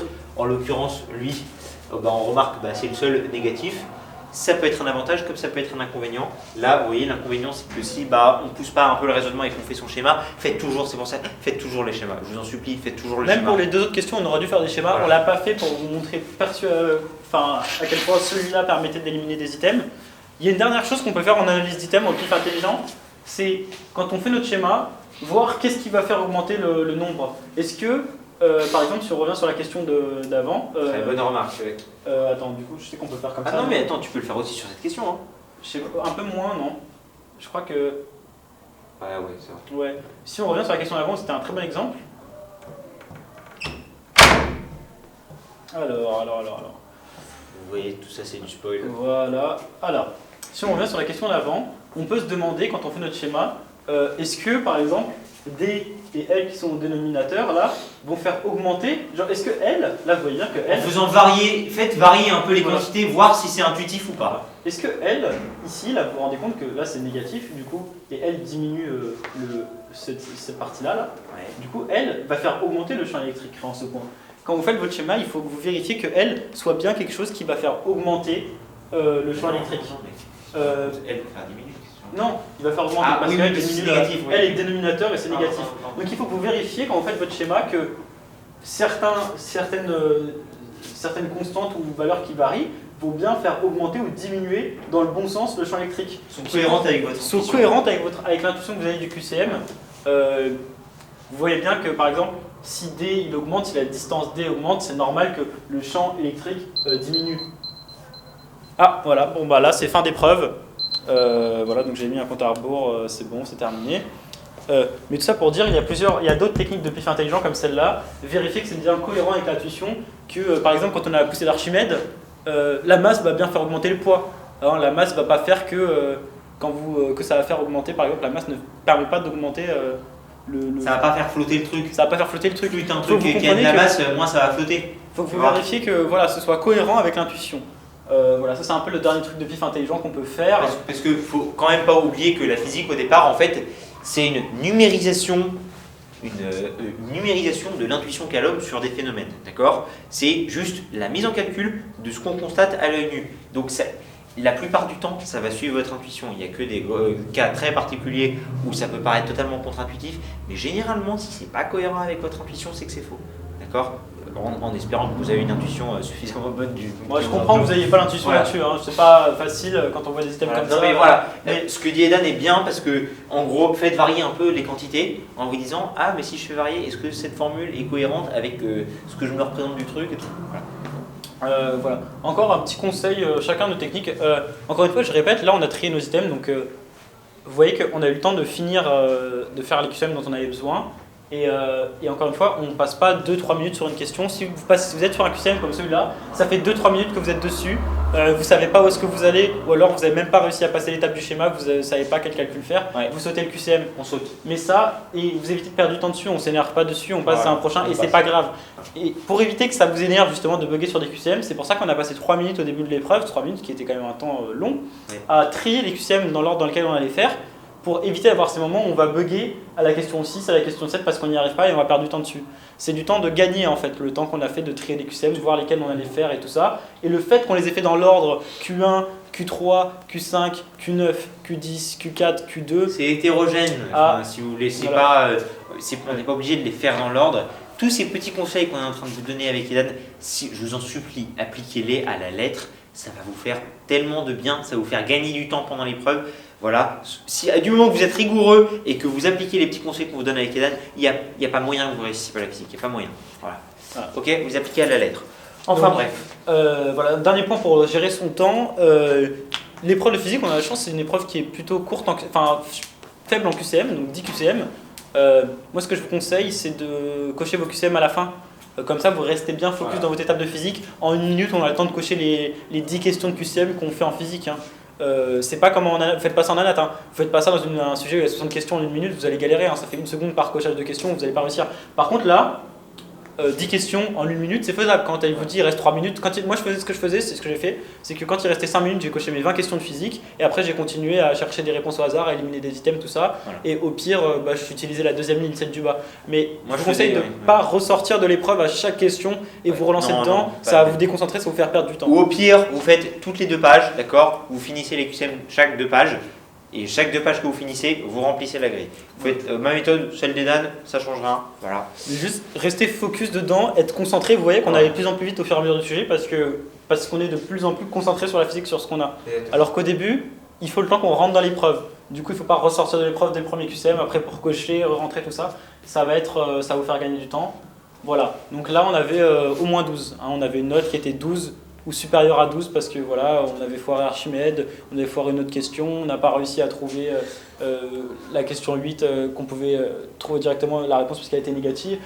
C'est pas si grave, c'est faisable, vous voyez, on n'a rien fait de si sorcier que ça, d'avoir 12. Je pense que quand vous voyez les corrections, vous les comprenez un petit peu et que du coup, c'est sûr que c'est des choses que vous êtes capable de faire. Donc là, Charles va vous présenter la correction détaillée des 3 QCM d'électrostatique, donc QCM 6, 7 et 8, qui était un peu plus dur, qui était un peu au-dessus du niveau que je pense que vous aurez le jour du concours. Et puis il n'y avait qu'une seule question de charge ponctuelle qui n'était pas si facile que ça, mais on va vous montrer la correction, comme ça vous l'aurez, parce que c'était les questions qui étaient particulièrement ratées au CB de ce week-end. Mais voilà, donc vous allez voir qu'en fait, il n'y a rien de si sorcier que ça, et je vais vous montrer toute la correction. Bon, ok. Allez. Poum. Bien. Donc là, on avait fait notre analyse dimensionnelle, on s'est rendu compte très vite que en fait, il n'y a aucun item qui était éliminable parce que toutes les unités sont homogènes. Bon, ok. Soit de charge, l'une de valeur plus Q placée au point A, donc un point A de valeur plus Q, et l'autre de valeur moins N moins Q avec N supérieur à 0, hein, ça c'est pour assurer que NQ soit pas positif, placé en B. Ok, donc on a A et B. C'est espacé d'une distance L. Okay, donc 2 points chargés, c'est espacé d'une distance L. Donc 2 points chargés de manière différente. Okay, on cherche à placer un point O sur l'axe des 2 charges, donc sur le segment qui relie, de sorte que le potentiel en haut soit nul. D'accord? On a un segment, poum, sur lequel on met un point O. Et vous allez voir, donc qu'est-ce qu'on fait maintenant? Maintenant que vous représentez un peu l'image mentalement, toujours la même chose, vous dessinez, c'est marqué en gros là, voilà. Qu'est-ce qui arrive quand vous dessinez? Le père Edan vous a fait un magnifique petit dessin, et le voici. Donc, notre point A chargé plus Q, notre point B chargé N moins NQ, hein, et notre point O, on ne sait pas où il se trouve pour le moment, ok? Il se trouve sur l'axe entre A et B, d'accord? Et donc séparé par la distance R entre A et O. Ok, donc là, on a fait notre petit dessin, il nous reste juste à voir ce que l'énoncé nous demande. Qu'est-ce que l'énoncé nous demande? Exprimer en fonction de L et N la distance R, hein, entre les points O et A, de sorte à ce que la valeur du potentiel qu'il subit, hein, soit nulle. Donc, qu'est-ce qu'on demande là en fait? Voilà. Qu'est-ce qu'on demande? En fait, le point O va subir évidemment un potentiel de la part à la fois de A et de B, 2 particules, 2 points chargés, d'accord? Et on demande juste qu'on puisse trouver où est-ce qu'il faut le placer exactement pour que la résultante des potentiels, d'accord, la somme des potentiels soit nulle, hein, parce que c'est une grandeur qui est additive, hein, une somme des potentiels, c'est voilà, potentiel des sommes, somme des potentiels. Non, retenez pas ce que je viens de dire, ça n'a aucun sens. Ok, donc on a fait notre petit schéma, on a su ce qu'il fallait faire, on voit ce qu'il faut faire. Maintenant, il faut le mettre en équation. Comment on fait pour le mettre en équation? C'est tout simple, on va exprimer le potentiel qui est ressenti en haut, d'accord? Ok, on fait ça. On peut résumer le problème de cette manière. potentiel de O, c'est le potentiel en O subi, le potentiel subi par O généré par A, plus le potentiel subi par O exprimé par généré par B. D'accord? Donc ça c'est le potentiel total en O, on a fait la somme des deux potentiels, généré par A et généré par B, et l'énoncé nous dit qu'on veut trouver quand est-ce que cette somme, les conditions pour faire en sorte que cette somme soit égale à 0, cette somme de potentiels soit égale à 0. Déjà, il faudrait peut-être trouver l'expression de ces potentiels, d'accord? Il n'y a rien de plus simple. Il nous reste donc voilà, à exprimer VA et VB pour résoudre l'équation. Évidemment, il n'y a qu'une inconnue en fait. L'inconnue c'est quoi? Enfin, il y en a deux, vous verrez. Moi j'ai décidé de les résoudre comme ça, vous pouvez les résoudre à une seule. L'inconnue c'est la distance R ou la distance L moins R, ça ne change pas grand chose. Et en fait, du coup, c'est ça l'inconnu. Donc déjà, il faut exprimer VA et VB en fonction peut-être de cet inconnu. Vous verrez comment je procède. Ça va être très simple, ne vous inquiétez pas. Donc on va exprimer VA et VB, ok? VAO et VBO. On voit bien que VAO, c'est K fois Q divisé par OA. Pourquoi? Fort simple, regardez, voilà. Touc, touc, touc, on dessine. Quand on a un point, on va dire, chargé Q, ok, et qu'on veut calculer le potentiel ressenti en ce point-là, et évidemment donc séparé de, on va dire, la distance, mettons R, je sais pas, voilà. Une particule chargée Q séparée de R, de ce point, ok, va faire ressentir à ce point-là un potentiel de valeur V est égal à petit k, donc la constante de Coulomb, fois Q, la charge, divisé par R. Cette formule est sans doute la plus simple que vous verrez en électrostatique. C'est la formule du potentiel et pourtant elle est extrêmement pratique et à la fois importante. D'accord? Donc vous vous en souvenez, V est égal à petit q fois, K fois gros Q divisé par R, hein, pour ceux qui ont repris la blague. On fait donc cette application pour le potentiel généré par A, ce qui nous donne VA est égal à K fois Q divisé par OA. OA étant la distance qui sépare O de A, hein, logique, et Q étant la charge en A. D'accord? Jusqu'ici, tout simple. On va faire du coup exactement la même chose pour VB. Hein, voilà. Ce qui nous donne, donc VB est égal à K fois moins Q, parce que c'est la charge en B du coup, divisé par OB, la distance qui sépare O de B. Hein, et ce qui donne, donc, maintenant qu'on a VAO et VBO, on va les sommer tous les deux, hein, et donc ça va donner la valeur, l'expression, on va dire, littérale du potentiel total. Hop, voilà. VAO plus VBO est égal à K fois Q divisé par OA plus K fois N moins NQ, pardon, divisé par OB. Et donc, qu'est-ce qu'il fallait au départ? Il faut que ça soit nul, d'accord? Dans les conditions de notre exercice, il faut qu'on trouve les conditions pour que ça soit nul. Et donc, voilà, toc, on a ça. Voilà. Donc, quels sont nos inconnus ici? Qu'est-ce qu'on ne connaît pas, en fait? Qu'est-ce qu'on ne connaît pas? Ça, on connaît, ça, on connaît. En revanche, ni ça, on ne connaît pas parce qu'on ne sait pas où O est exactement sur le segment. Donc, on ne connaît ni OA ni OB. Ok, c'est égal à 0. Donc, qu'est-ce qu'on va faire? On va isoler les inconnus. On va juste les mettre toutes d'un côté. D'accord?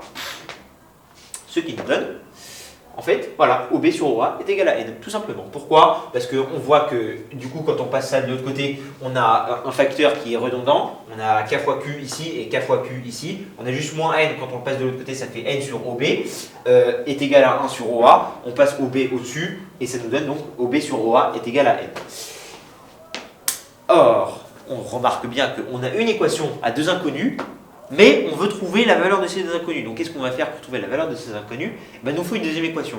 D'accord? C'est une condition nécessaire et suffisante pour avoir la valeur de deux inconnus. D'accord? C'est un petit truc pour résoudre généralement un système. C'est que normalement, quand vous avez deux équations et deux inconnus, et que ces deux équations ne sont pas, on va dire, équivalentes, d'accord, et ben, vous pouvez trouver la valeur des deux inconnus. D'accord? Donc il nous faut une autre équation. D'accord? Il nous faut une autre équation qui utilise OA et OB, pour trouver leur vraie valeur. Écoutez, c'est fort simple. On sait très bien que, voilà, alors, nous avons juste, voilà, je vous redis là très rapidement, voilà.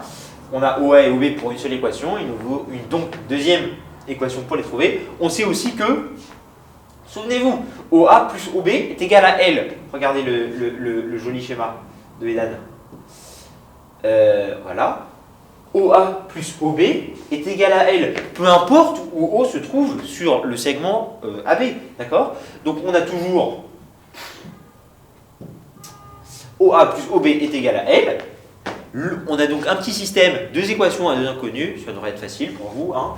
Voilà. Là, j'ai décidé de, vous savez, on avait OB sur OA divisé par, OE divisé par OA est égal à N. J'ai passé OA au numérateur et j'ai soustrait par OB. Donc on a N fois OA moins OB est égal à 0 et OA plus OB est égal à L. Ça, vous pouvez le résoudre en un claquement de doigts. Si vous ne pouvez pas le résoudre, c'est un peu quand même, il faut se poser des questions. A priori, vous savez tous le résoudre. Hein, donc, voilà. Donc après résolution, je ne vais pas vous la détailler parce que vous êtes quand même super fort. Et bien ça nous donne OA, la valeur qu'on cherche, puisque en fait, je vous rappelle au départ que nous cherchons la distance R entre les points O et A. Donc OA, en gros, R, finalement. Voilà. On trouve bien, donc OA est égal à L divisé par N plus 1. Et aussi, hein, on peut trouver l'expression de OB, mais elle ne nous sert pas du coup ici. N divisé par N plus 1 fois L. D'accord? Donc on a OA et OB en résolvant notre système. En l'occurrence, c'est OA qui nous intéresse. Donc, on y retourne.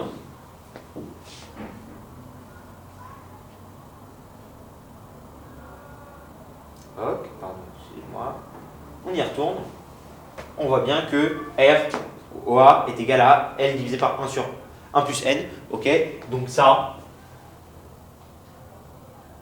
c'est l'item E, enfin la correction de ce petit QCM. Vous voyez, donc c'était pas un QCM qui était trop difficile non plus, il fallait juste bien voir le schéma et résoudre ce petit système. Vous auriez directement pu travailler avec R, une seule inconnue et résoudre. Ça prend aussi un peu de temps. Bon voilà, les méthodes sont à peu près équivalentes, donc vous faites comme vous voulez.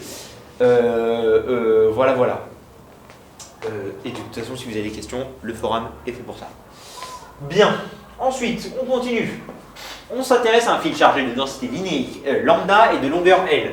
On place à un point dans l'axe du fil à une distance D de l'extrémité la plus proche. On appelle K la constante 1 sur 4 pi epsilon 0. Bon, alors là, il se trouve que la tech n'a pas bien compris ce qu'il fallait. Évidemment, c'est pas ça, hein. C'est 1 sur 4 pi epsilon 0, je le rappelle, la constante de Coulomb. Et là, en l'occurrence, c'est grand K. Ok, voilà. Que vaut le champ électrique créé en ce point? Bien. D'abord, que faire? Dessiner. On va dessiner donc. Qu'est-ce que ça donne quand on dessine? Dessiner, hein. Dessiner. On s'intéresse donc. On va dessiner ce fil. Hein. Dessinons le fil. Voilà. On va faire un joli fil, comme ça. Ok. Super. De densité linéique lambda. Et de longueur L. Ok. On place donc un point dans l'axe du fil à une distance D de l'extrémité la plus proche. Donc, on va placer ce point ici. Voilà. Ça, c'est la distance D. Ok, super. Donc là, on a un fil chargé et on regarde un point. Maintenant, on veut trouver l'expression du champ électrique en ce point. Alors, Vous voyez bien. Ok. Bon, je passe à la slide suivante. Voilà, maintenant que vous avez dessiné. Pouf! On veut connaître la valeur du champ électrique généré par... j'ai fait une modif faute d'orthographe, c'est pas grave, pour ceux qui l'ont reconnu. Par le fil chargé en A, ok, très bien. Donc commençons d'abord par savoir la valeur du champ électrique généré par un petit bout de fil. Ça, c'est généralement le cas quand vous faites des trucs avec, je sais pas, en fait c'est l'idée de base du théorème de Gauss, si vous voulez. C'est en gros quel est le flux du champ électrique généré par un tout petit bout, et ensuite on va intégrer, ok, et ça va nous donner le champ électrique généré par tout le truc, ok. Donc on va d'abord savoir quel est le champ électrique qui est généré par un tout petit bout de fil, d'accord. Donc on va calculer ce qu'on appelle un DE, d'accord, E étant le champ électrique. Ok, on va calculer un DE et on va voir ce que ça donne. Donc par définition, on a très bien la formule suivante. On a que le champ... Alors attendez, je vais vous redessiner le petit fil qu'il nous faut. Ok, donc là c'est une distance L lambda. Toc, toc, toc, toc, toc, toc, toc, toc. D. Ok, bien. Donc, imaginons qu'on a un tout petit segment DL. Donc, je vous ai dit, on essaie de voir quel est le champ généré par un tout petit fragment de ce segment-là. Et ben, c'est un raisonnement qui est particulièrement fécond puisque on voit très bien qu'on peut étendre ce raisonnement, on pourra plus tard l'étendre à tout le fil, puisque un petit segment ici, c'est pareil qu'un petit segment là, pareil qu'un petit segment là, pareil. Donc voilà. Donc il y aura juste à sommer toutes les petites résultantes qui seront ici, d'accord, pour nous donner le champ électrique total. Enfin bref. Revenons à nos moutons. Là, on a une petite longueur, d'accord. C'est un DL en fait, ou un DQ, d'accord. On connaît très bien la formule suivante. E est égal à... Oh, j'ai fait une faute. Là, il manque un K. Excusez-moi. Voilà. E est égal à K fois Q divisé par R. Ok. Ça, on l'a connu. R carré, n'est-ce pas, hein? Pardon. Voilà. Ça, on la connaît. Or, là, on veut savoir quel est le champ électrique généré donc en ce point, on va dire O. Oui, c'est bien. Alors attendez. Est-ce que c'est M que je fais varier ou c'est O que je fais varier? Non. Donc ça, on va l'appeler M, ce point-là. Pardon, excusez-moi. Et ça, on va l'appeler le point O. Ok, d'accord. Donc on veut. Ce qui fait que en fait, mon équation n'est pas la bonne du tout. Toc.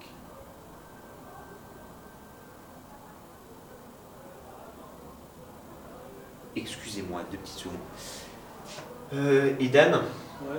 mec, j'ai fait une faute dans la slide, j'ai tout inversé. T'as fait quoi? En gros, le champ électrique est censé être dirigé comme ça. Ouais. Et alors que là, j'ai mis UOM et pas UMO. Attends, je vais juste voir un petit truc. Alors. Ça change quelque chose. Les mecs, c'est incroyable. Comment est-ce que j'ai pu faire une merde pareille?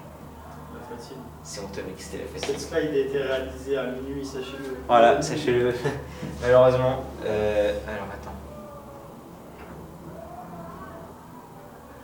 C'est OM que je fais varier ou...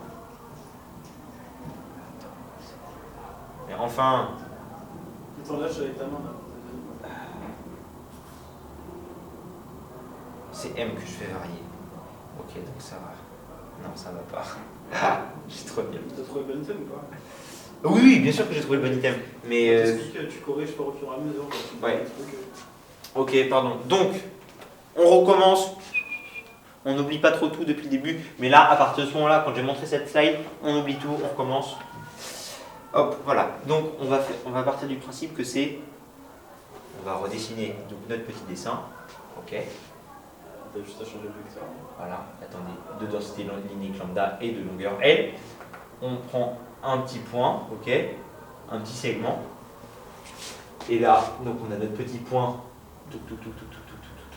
séparé d'une distance D du fil. Ok. Et donc on veut savoir, donc on va appeler ce petit point là, on va l'appeler M. Ok, d'accord.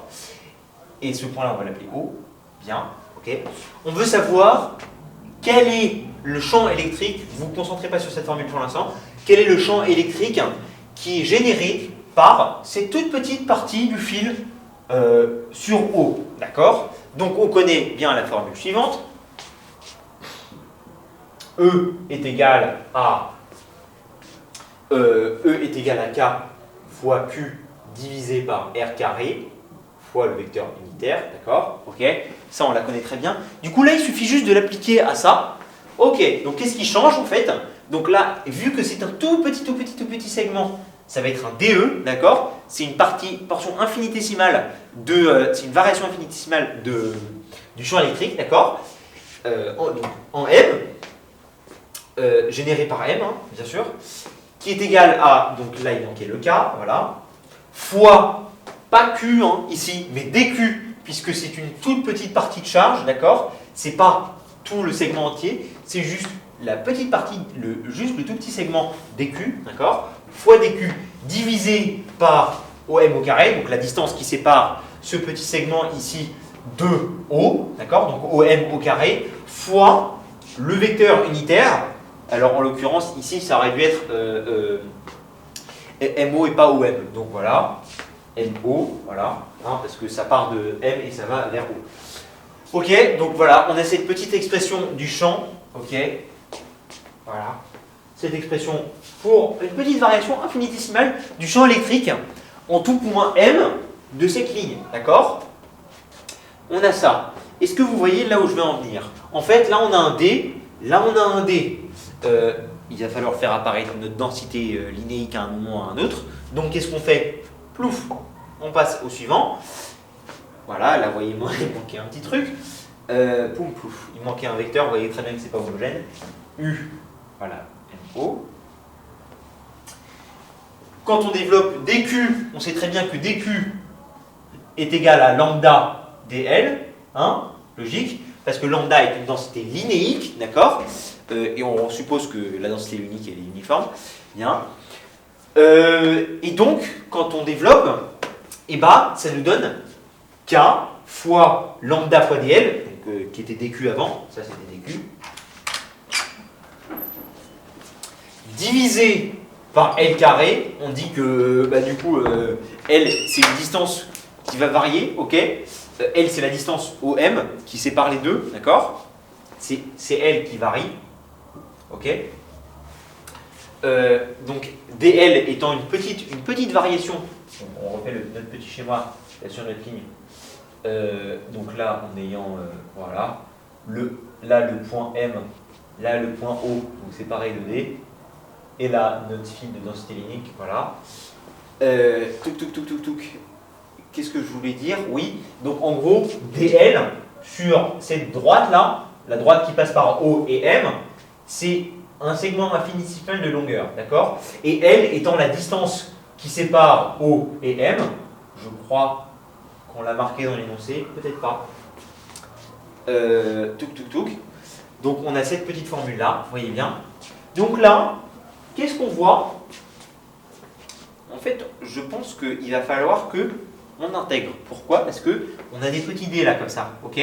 Et donc, je vous avais dit au début qu'il fallait qu'on calcule d'abord une toute petite partie du champ électrique qui est généré par voilà, un mini-segment du fil pour arriver à calculer la somme de tous ces, de tous ces champs, petits champs infinités, toutes ces petites variations infinitésimales de champ électrique sur le fil entier. C'est en sommant tous ces petits trucs générés par chaque petit segment du fil chargé qu'on va trouver donc la résultante, hein, en haut de tous les champs électriques générés par les petites charges infinitésimales. C'est pour ça qu'on a commencé d'abord par calculer une toute petite variation et qu'ensuite pour calculer l'entièreté du champ, eh ben, on va tout sommer. Et comment est-ce qu'on somme de manière continue? Parce que là, notre fil est continu.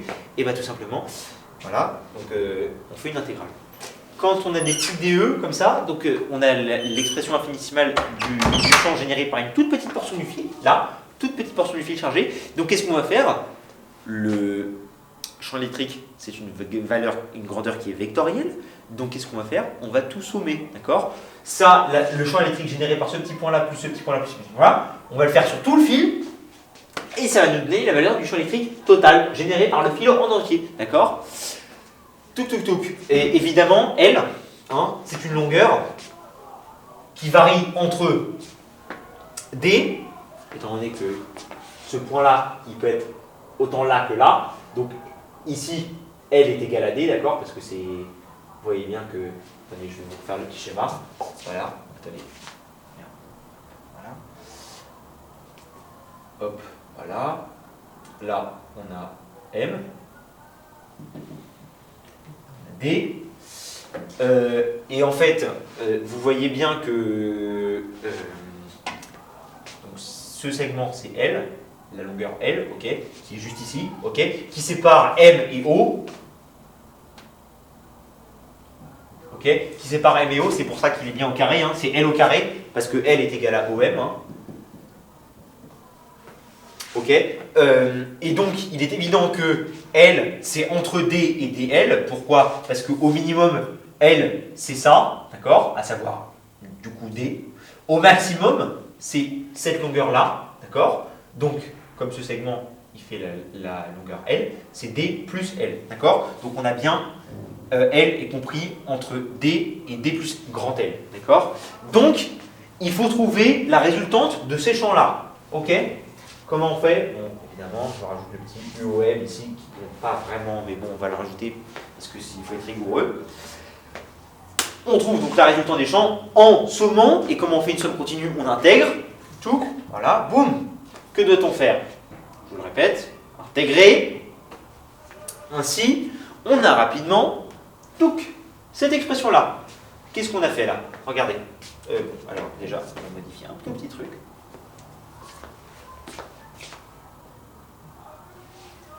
Ah. Donc, là, vous voyez, cette expression, elle fait peur, c'est normal, mais c'est pas grave. Pourquoi? Parce que je vous ai dit ce qu'il fallait intégrer. D'accord? Et donc là, on prend donc l'intégrale sur tous les points M. On va refaire le petit schéma toujours. Hein. Ça. Donc de longueur L, densité unique lambda. D. O, pardon. Et de longueur D. OK. On fait varier le point M sur ce segment. D'accord? Et donc, le DE, d'accord, il se déplace sur le segment, d'accord, donc on a DEM intégré sur M, donc sur le segment, le segment, je ne sais pas s'il a de nom d'ailleurs, voilà, donc juste on prend tous les points M sur le segment et on intègre des E, d'accord, vous verrez plus tard que si on intègre des E, bah, en fait ça nous donne juste E, parce qu'on veut trouver la résultante, on a fait l'intégrale, donc c'est une somme. Et de l'autre côté, qu'est-ce qu'on intègre? La variable, c'est L, hein, bien évidemment. C'est la longueur qui sépare le point O du point M, parce que le point M, il varie, étant donné qu'on veut calculer les résultantes des tout petits points M, chaque point M, qui donc, est séparé par la longueur L, bien sûr. Et donc, on intègre sur D, D plus L, l'intervalle D plus L, parce que L est compris entre D et D plus L. Ok? Et on fait la somme de tout ça, on fait l'intégrale de tout ça. Maintenant, c'est juste de résoudre l'intégrale. Donc, quand on passe au suivant, le membre de droite, en fait, je vous ai d'abord vous expliqué, hein, le membre de gauche, évidemment, quand on intègre intégrale de DE, c'est E, hein, bien sûr. Hein, quand vous connaissez en terminale, vous avez vu intégrale de 1 fois dx, c'est x. Hein. Là, c'est la même chose, ok? Donc, boum, donc ça c'est, on va mettre intégrale de DE, pardon, on va mettre E, donc le champ électrique, là, vous voyez, on a sommé le champ électrique de ce côté-là. Maintenant, il nous reste à trouver sa valeur numérique qui est exprimée dans ce membre, ok? Donc là, on va sortir les constantes, qui sont grand K et lambda, ok? Et U d'ailleurs, parce que le vecteur unitaire, encore une fois, on va faire une énième fois, que votre point M et votre point O, que votre point M il soit là ou là ou là ou là, votre vecteur unitaire il sera toujours comme ça. Hein. Ok? Donc votre vecteur unitaire en fait, je vais juste dire qu'il est U parce que ça peut être U de OM pour tout M et M', autre point sur M, U de OM est égal à U de O, U de MO est égal à U de M' O, d'accord? Il est partout tout le temps pareil, d'accord? C'est toujours un vecteur de number 1, un vecteur unitaire, que le point M soit là, là, là, là, là, là. Donc, c'est aussi une constante, on peut le sortir de l'intégrale. Il nous reste juste cette intégrale, d'accord? Qu'il faut savoir résoudre, hein, malheureusement, ça c'est pour ceux qui ont les rappels de terminale. Là, on a du 1 sur L carré. Ok, comment est-ce qu'on résout du 1 sur L carré? Faut connaître la primitive, écoutez, la primitive de 1 sur L carré, il se trouve que... Bah, c'est quoi? Et bien il se trouve que c'est moins 1 sur L. D'accord? Donc, comme c'est moins 1 sur L, pouf, on passe à la suite, chlouk. Ça nous donne ça. Ok? Donc E est égal à moins K de lambda sur 1 sur j'aurais dû écrire ça. Est égal à, voilà, toc, K lambda. Non, même pas. On va écrire ça. K lambda U fois, parce que c'était juste l'intégrale qu'on voulait évaluer, moins 1 sur L, ceci étant L bien évidemment, sur D D plus L, ok. Là, c'est exactement ce que j'ai écrit. Étant donné que c'est des constantes, on peut les rentrer et les sortir de ces parenthèses-là. Ça fait strictement aucune différence, c'est une intégrale. Donc voilà. Et donc du coup, qu'est-ce que ça veut dire ça? Ça veut dire qu'on va faire la différence entre D plus L et la différence de ça quand L prend la valeur D plus grand L et quand L prend la valeur petit d. Ok. Donc ça nous donne ça. Touk, touk, touk, touk. Donc voilà, là on remplace L d'abord par petit l. Ça nous aura donné, comme il y avait un moins devant, le truc, la valeur de D s'est retrouvée devant. Regardez, je vous fais si vous voulez, je vous fais l'application numérique. C'est donc égal à, donc on avait K lambda divisé par moins L, ok, sur D, D plus L. Ok, ça c'est égal à moins KD, K lambda, divisé par, donc là L prend la valeur D plus L, ok, D plus L, moins, ici là, moins toujours, donc KD divisé par L qui prend la valeur D, ok. Donc moins plus, ok, donc ça c'est égal à, du coup, KD divisé, K lambda divisé par D, moins K lambda divisé par D plus L. Or, c'est exactement ce qu'on a ici, il y a juste le vecteur U qu'il fallait rajouter, ok. On vous demande la valeur scalaire du champ vectoriel, je vous la donne en 1000. Bam, voilà. Donc, si vous vous souvenez bien, ça c'est l'item A, ok. On revient.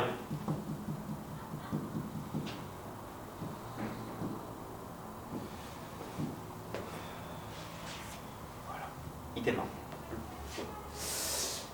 L'idée essentielle ici, c'était de voir si vous pouviez comprendre que on peut calculer un champ électrique généré par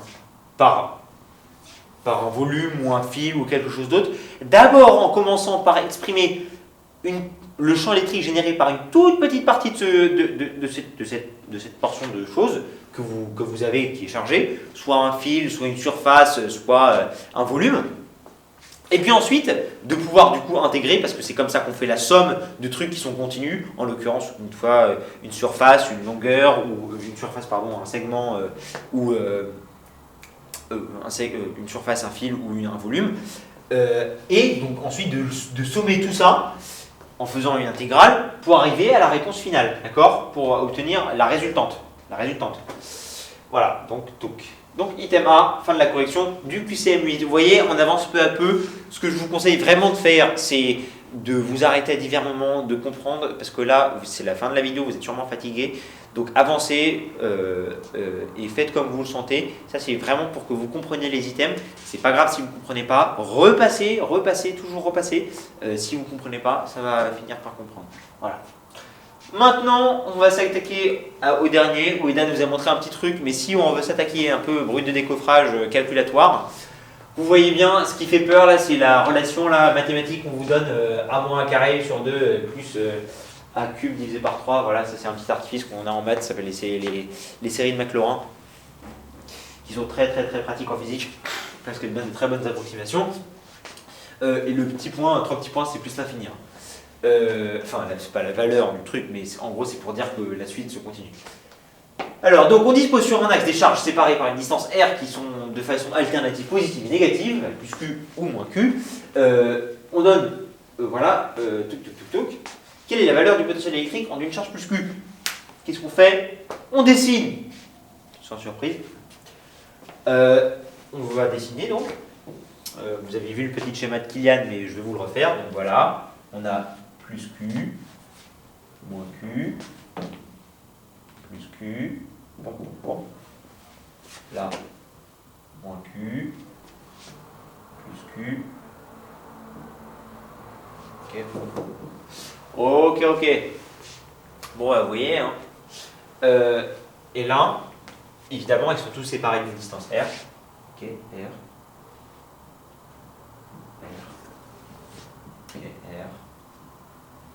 Ok, donc voilà, vous voyez bien. Donc je vais vous donner le schéma de Kilian, qui sont beaucoup mieux. Voilà. Ok. Donc là, vous voyez bien. Qu'est-ce qu'on va chercher à faire? on va chercher à exprimer le potentiel total ressenti par ce point-ci. C'est ce qui est demandé dans la question, c'est le potentiel ressenti par une charge positive. Ok? Positive. Hein. Donc ça veut dire que on va prendre une charge plus Q, toc, ça va être notre origine. O. Hein? Bon. Et là, qu'est-ce qu'on va faire? On va sommer les potentiels, parce que le potentiel est donc encore une fois est une grandeur additive. On peut sommer les potentiels pour trouver la somme totale des potentiels. Ça n'aurait pas exactement été le cas avec les champs électriques. C'est ça qui est très très pratique avec les potentiels, c'est qu'on peut les additionner sans conséquence aucune. Donc, qu'est-ce qu'on va faire? Donc, on va sommer les potentiels générés par ça, ça, ça. On va sommer les potentiels générés par ça, ça, ça, et blablabla, et ça, ça, ça. Donc, on remarque évidemment qu'il y a d'abord une symétrie, hein, c'est exactement les mêmes ici que là. Donc, on va peut-être pas essayer de trop, de trop se compliquer la vie et juste sommer ceux qui ont là. On va juste multiplier par 2 à la fin pour trouver, pour trouver le résultat total. On n'a pas oublié de multiplier par 2. Ouais, c'est ce qui est marqué là, et vous verrez, hein, pas de spoil. Donc, d'abord, quel est le potentiel exprimé, quel est le potentiel ressenti en ce point O, généré par la charge moins Q.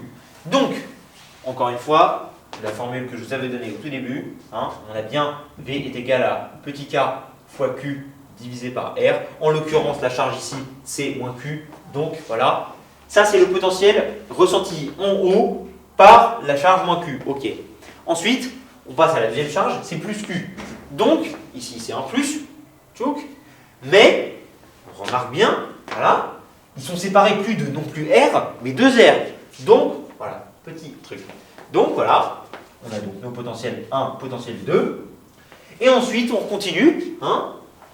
Maintenant, on regarde le potentiel ressenti en haut par la charge moins Q qui se trouve ici, à distance 3R de haut. Donc, on a non plus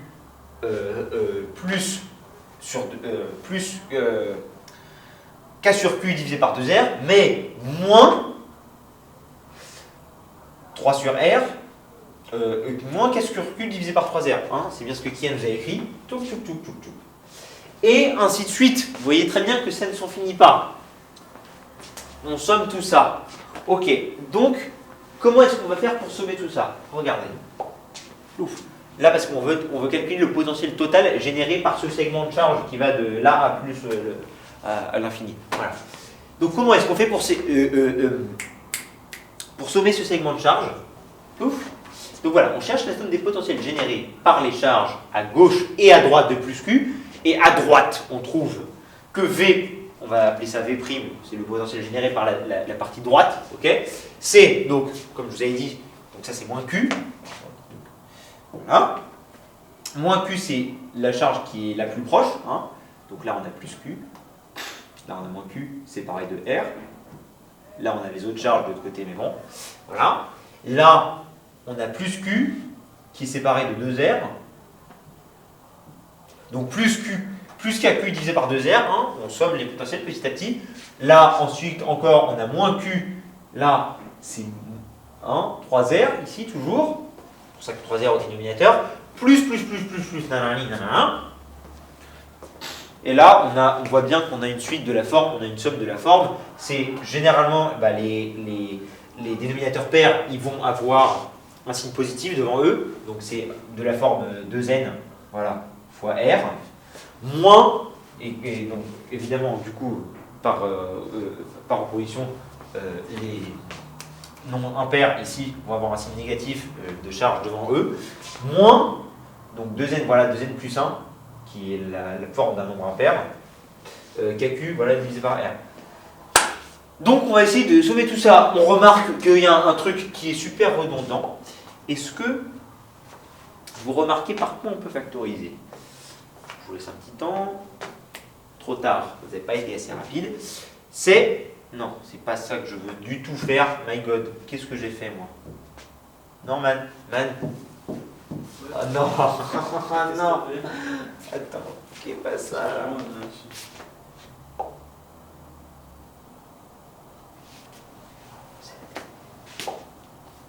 Ne pas sauvegarder.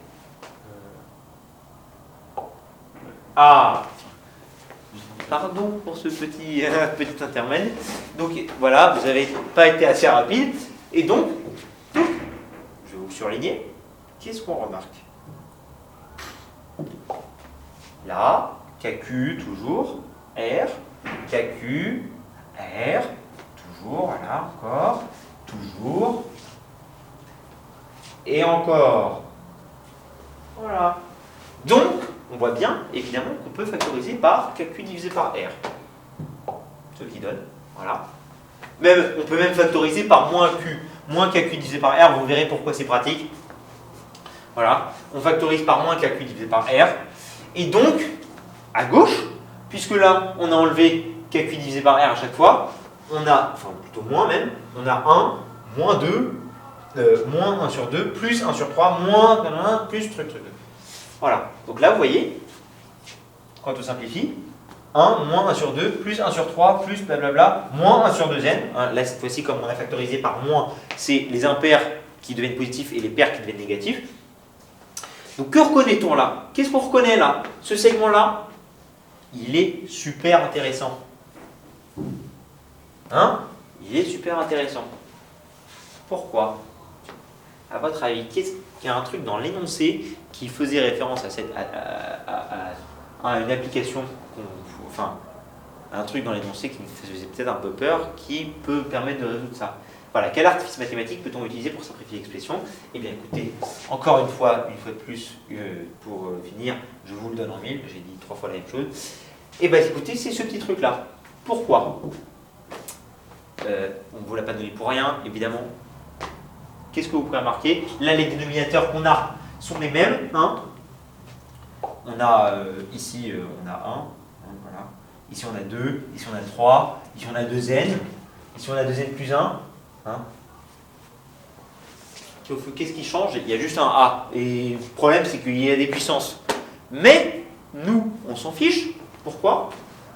Parce qu'on peut donner une valeur de A, hein, qui fera en sorte que la formule sera tout de même valable.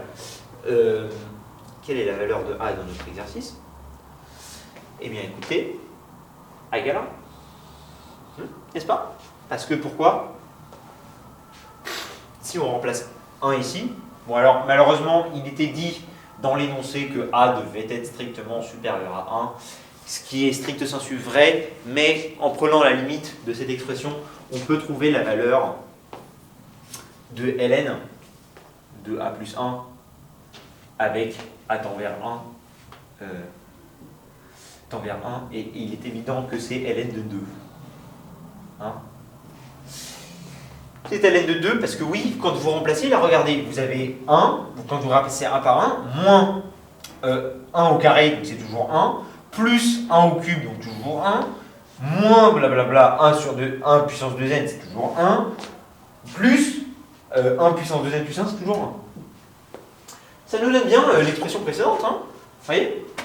A étant égal à 1, ou la limite de A tendant vers 1, ça nous donne bien A égale 1. Donc on a remplacé toute cette petite machin là, tout ça, on l'a remplacé par la valeur de ln de A plus 1 qui donnait cette formule là en fait. Toute cette grosse truc, on l'a remplacé par ça, A étant égal à 1, par limite. On a donc ln de 1 plus 1 est égal à ln de 2, qui nous donne V', attention, V', hein. Bien sûr, on aurait pu s'arrêter là et encore une fois utiliser l'argument similaire d'Hélène qui nous dit que par symétrie, eh ben, on a ce même potentiel là à droite et à gauche. C'est un potentiel qui est négatif, ça ne peut jamais être positif, donc l'item A est toujours vrai. On aurait pu s'arrêter là dans notre raisonnement, mais bon, je vais quand même vous le démontrer parce que c'est magnifique. Ce n'est pas fini, c'est V' et pas V, hein, parce que V c'est la somme de V' à droite et à gauche. Voilà. Pourquoi? Parce qu'il y a une symétrie. Voilà, V' est le potentiel à droite et par symétrie c'est le même à gauche. Donc on a V est égal à 2V'. Donc voilà, V est égal à moins 2 KQ divisé par R fois ln de 2. C'est en d'autres termes la formule qu'on a trouvée dans l'item A. Voilà. Voilà, je vous le remets juste ici. Voilà, un truc. Bon, la résolution est magnifique. Mais bon, voilà, vous pouvez le voir. C'est bien l'item A. Voilà, cette correction est finie. Et bien écoutez, j'espère que ça vous a plu. Voilà les 3 exercices d'électrostatique qui étaient un peu compliqués malheureusement. Mais maintenant, vous savez comment les résoudre. On vous avait expliqué avec Ethan comment aborder ce sujet et in extenso tous les sujets de physique. Hein, d'accord, donc restez concentrés. Ouais, j'insiste surtout sur le fait que moi j'ai choisi les QCM que j'allais faire en fonction des QCM où vous avez le mieux réussi. Mais si vous êtes bon en électrostatique et que vous voyez qu'un exercice d'électrostatique il est dans vos cordes, Foncez. vous foncez, hein, notamment quand c'est des charges ponctuelles toutes simples, foncez. Hein, n'hésitez Mais pas. faites d'abord les plus faciles pour ensuite. Faites toujours d'abord les plus faciles. Foncez en fonction des chapitres avec lesquels vous avez le plus d'aisance et d'affinité. Et puis on vous souhaite bon courage pour le CBG qui va arriver. Exactement, vous inquiétez pas, on vous a concocté des super petits exos avec Ethan, dont un, vous verrez le mien, si vous galérez dessus, c'est le mien. non mais le sujet est pareillement faisable, il y a des questions qui seront difficiles, mais avoir une note supérieure à 10 sera faisable avec un peu ce qu'on a fait là actuellement. Et puis on vous souhaite globalement bonne chance pour toutes les matières, hein, pour cette dernière révision, là, il vous reste un mois de révision à peu près. Et puis bonne chance, vous êtes capable de tout. Hein. Ouais. Voilà. N'oubliez pas une dernière chose, dessinez. D'accord ? S'il vous plaît, dessinez. Bon allez, bisous les Au biloutes. revoir, bisous.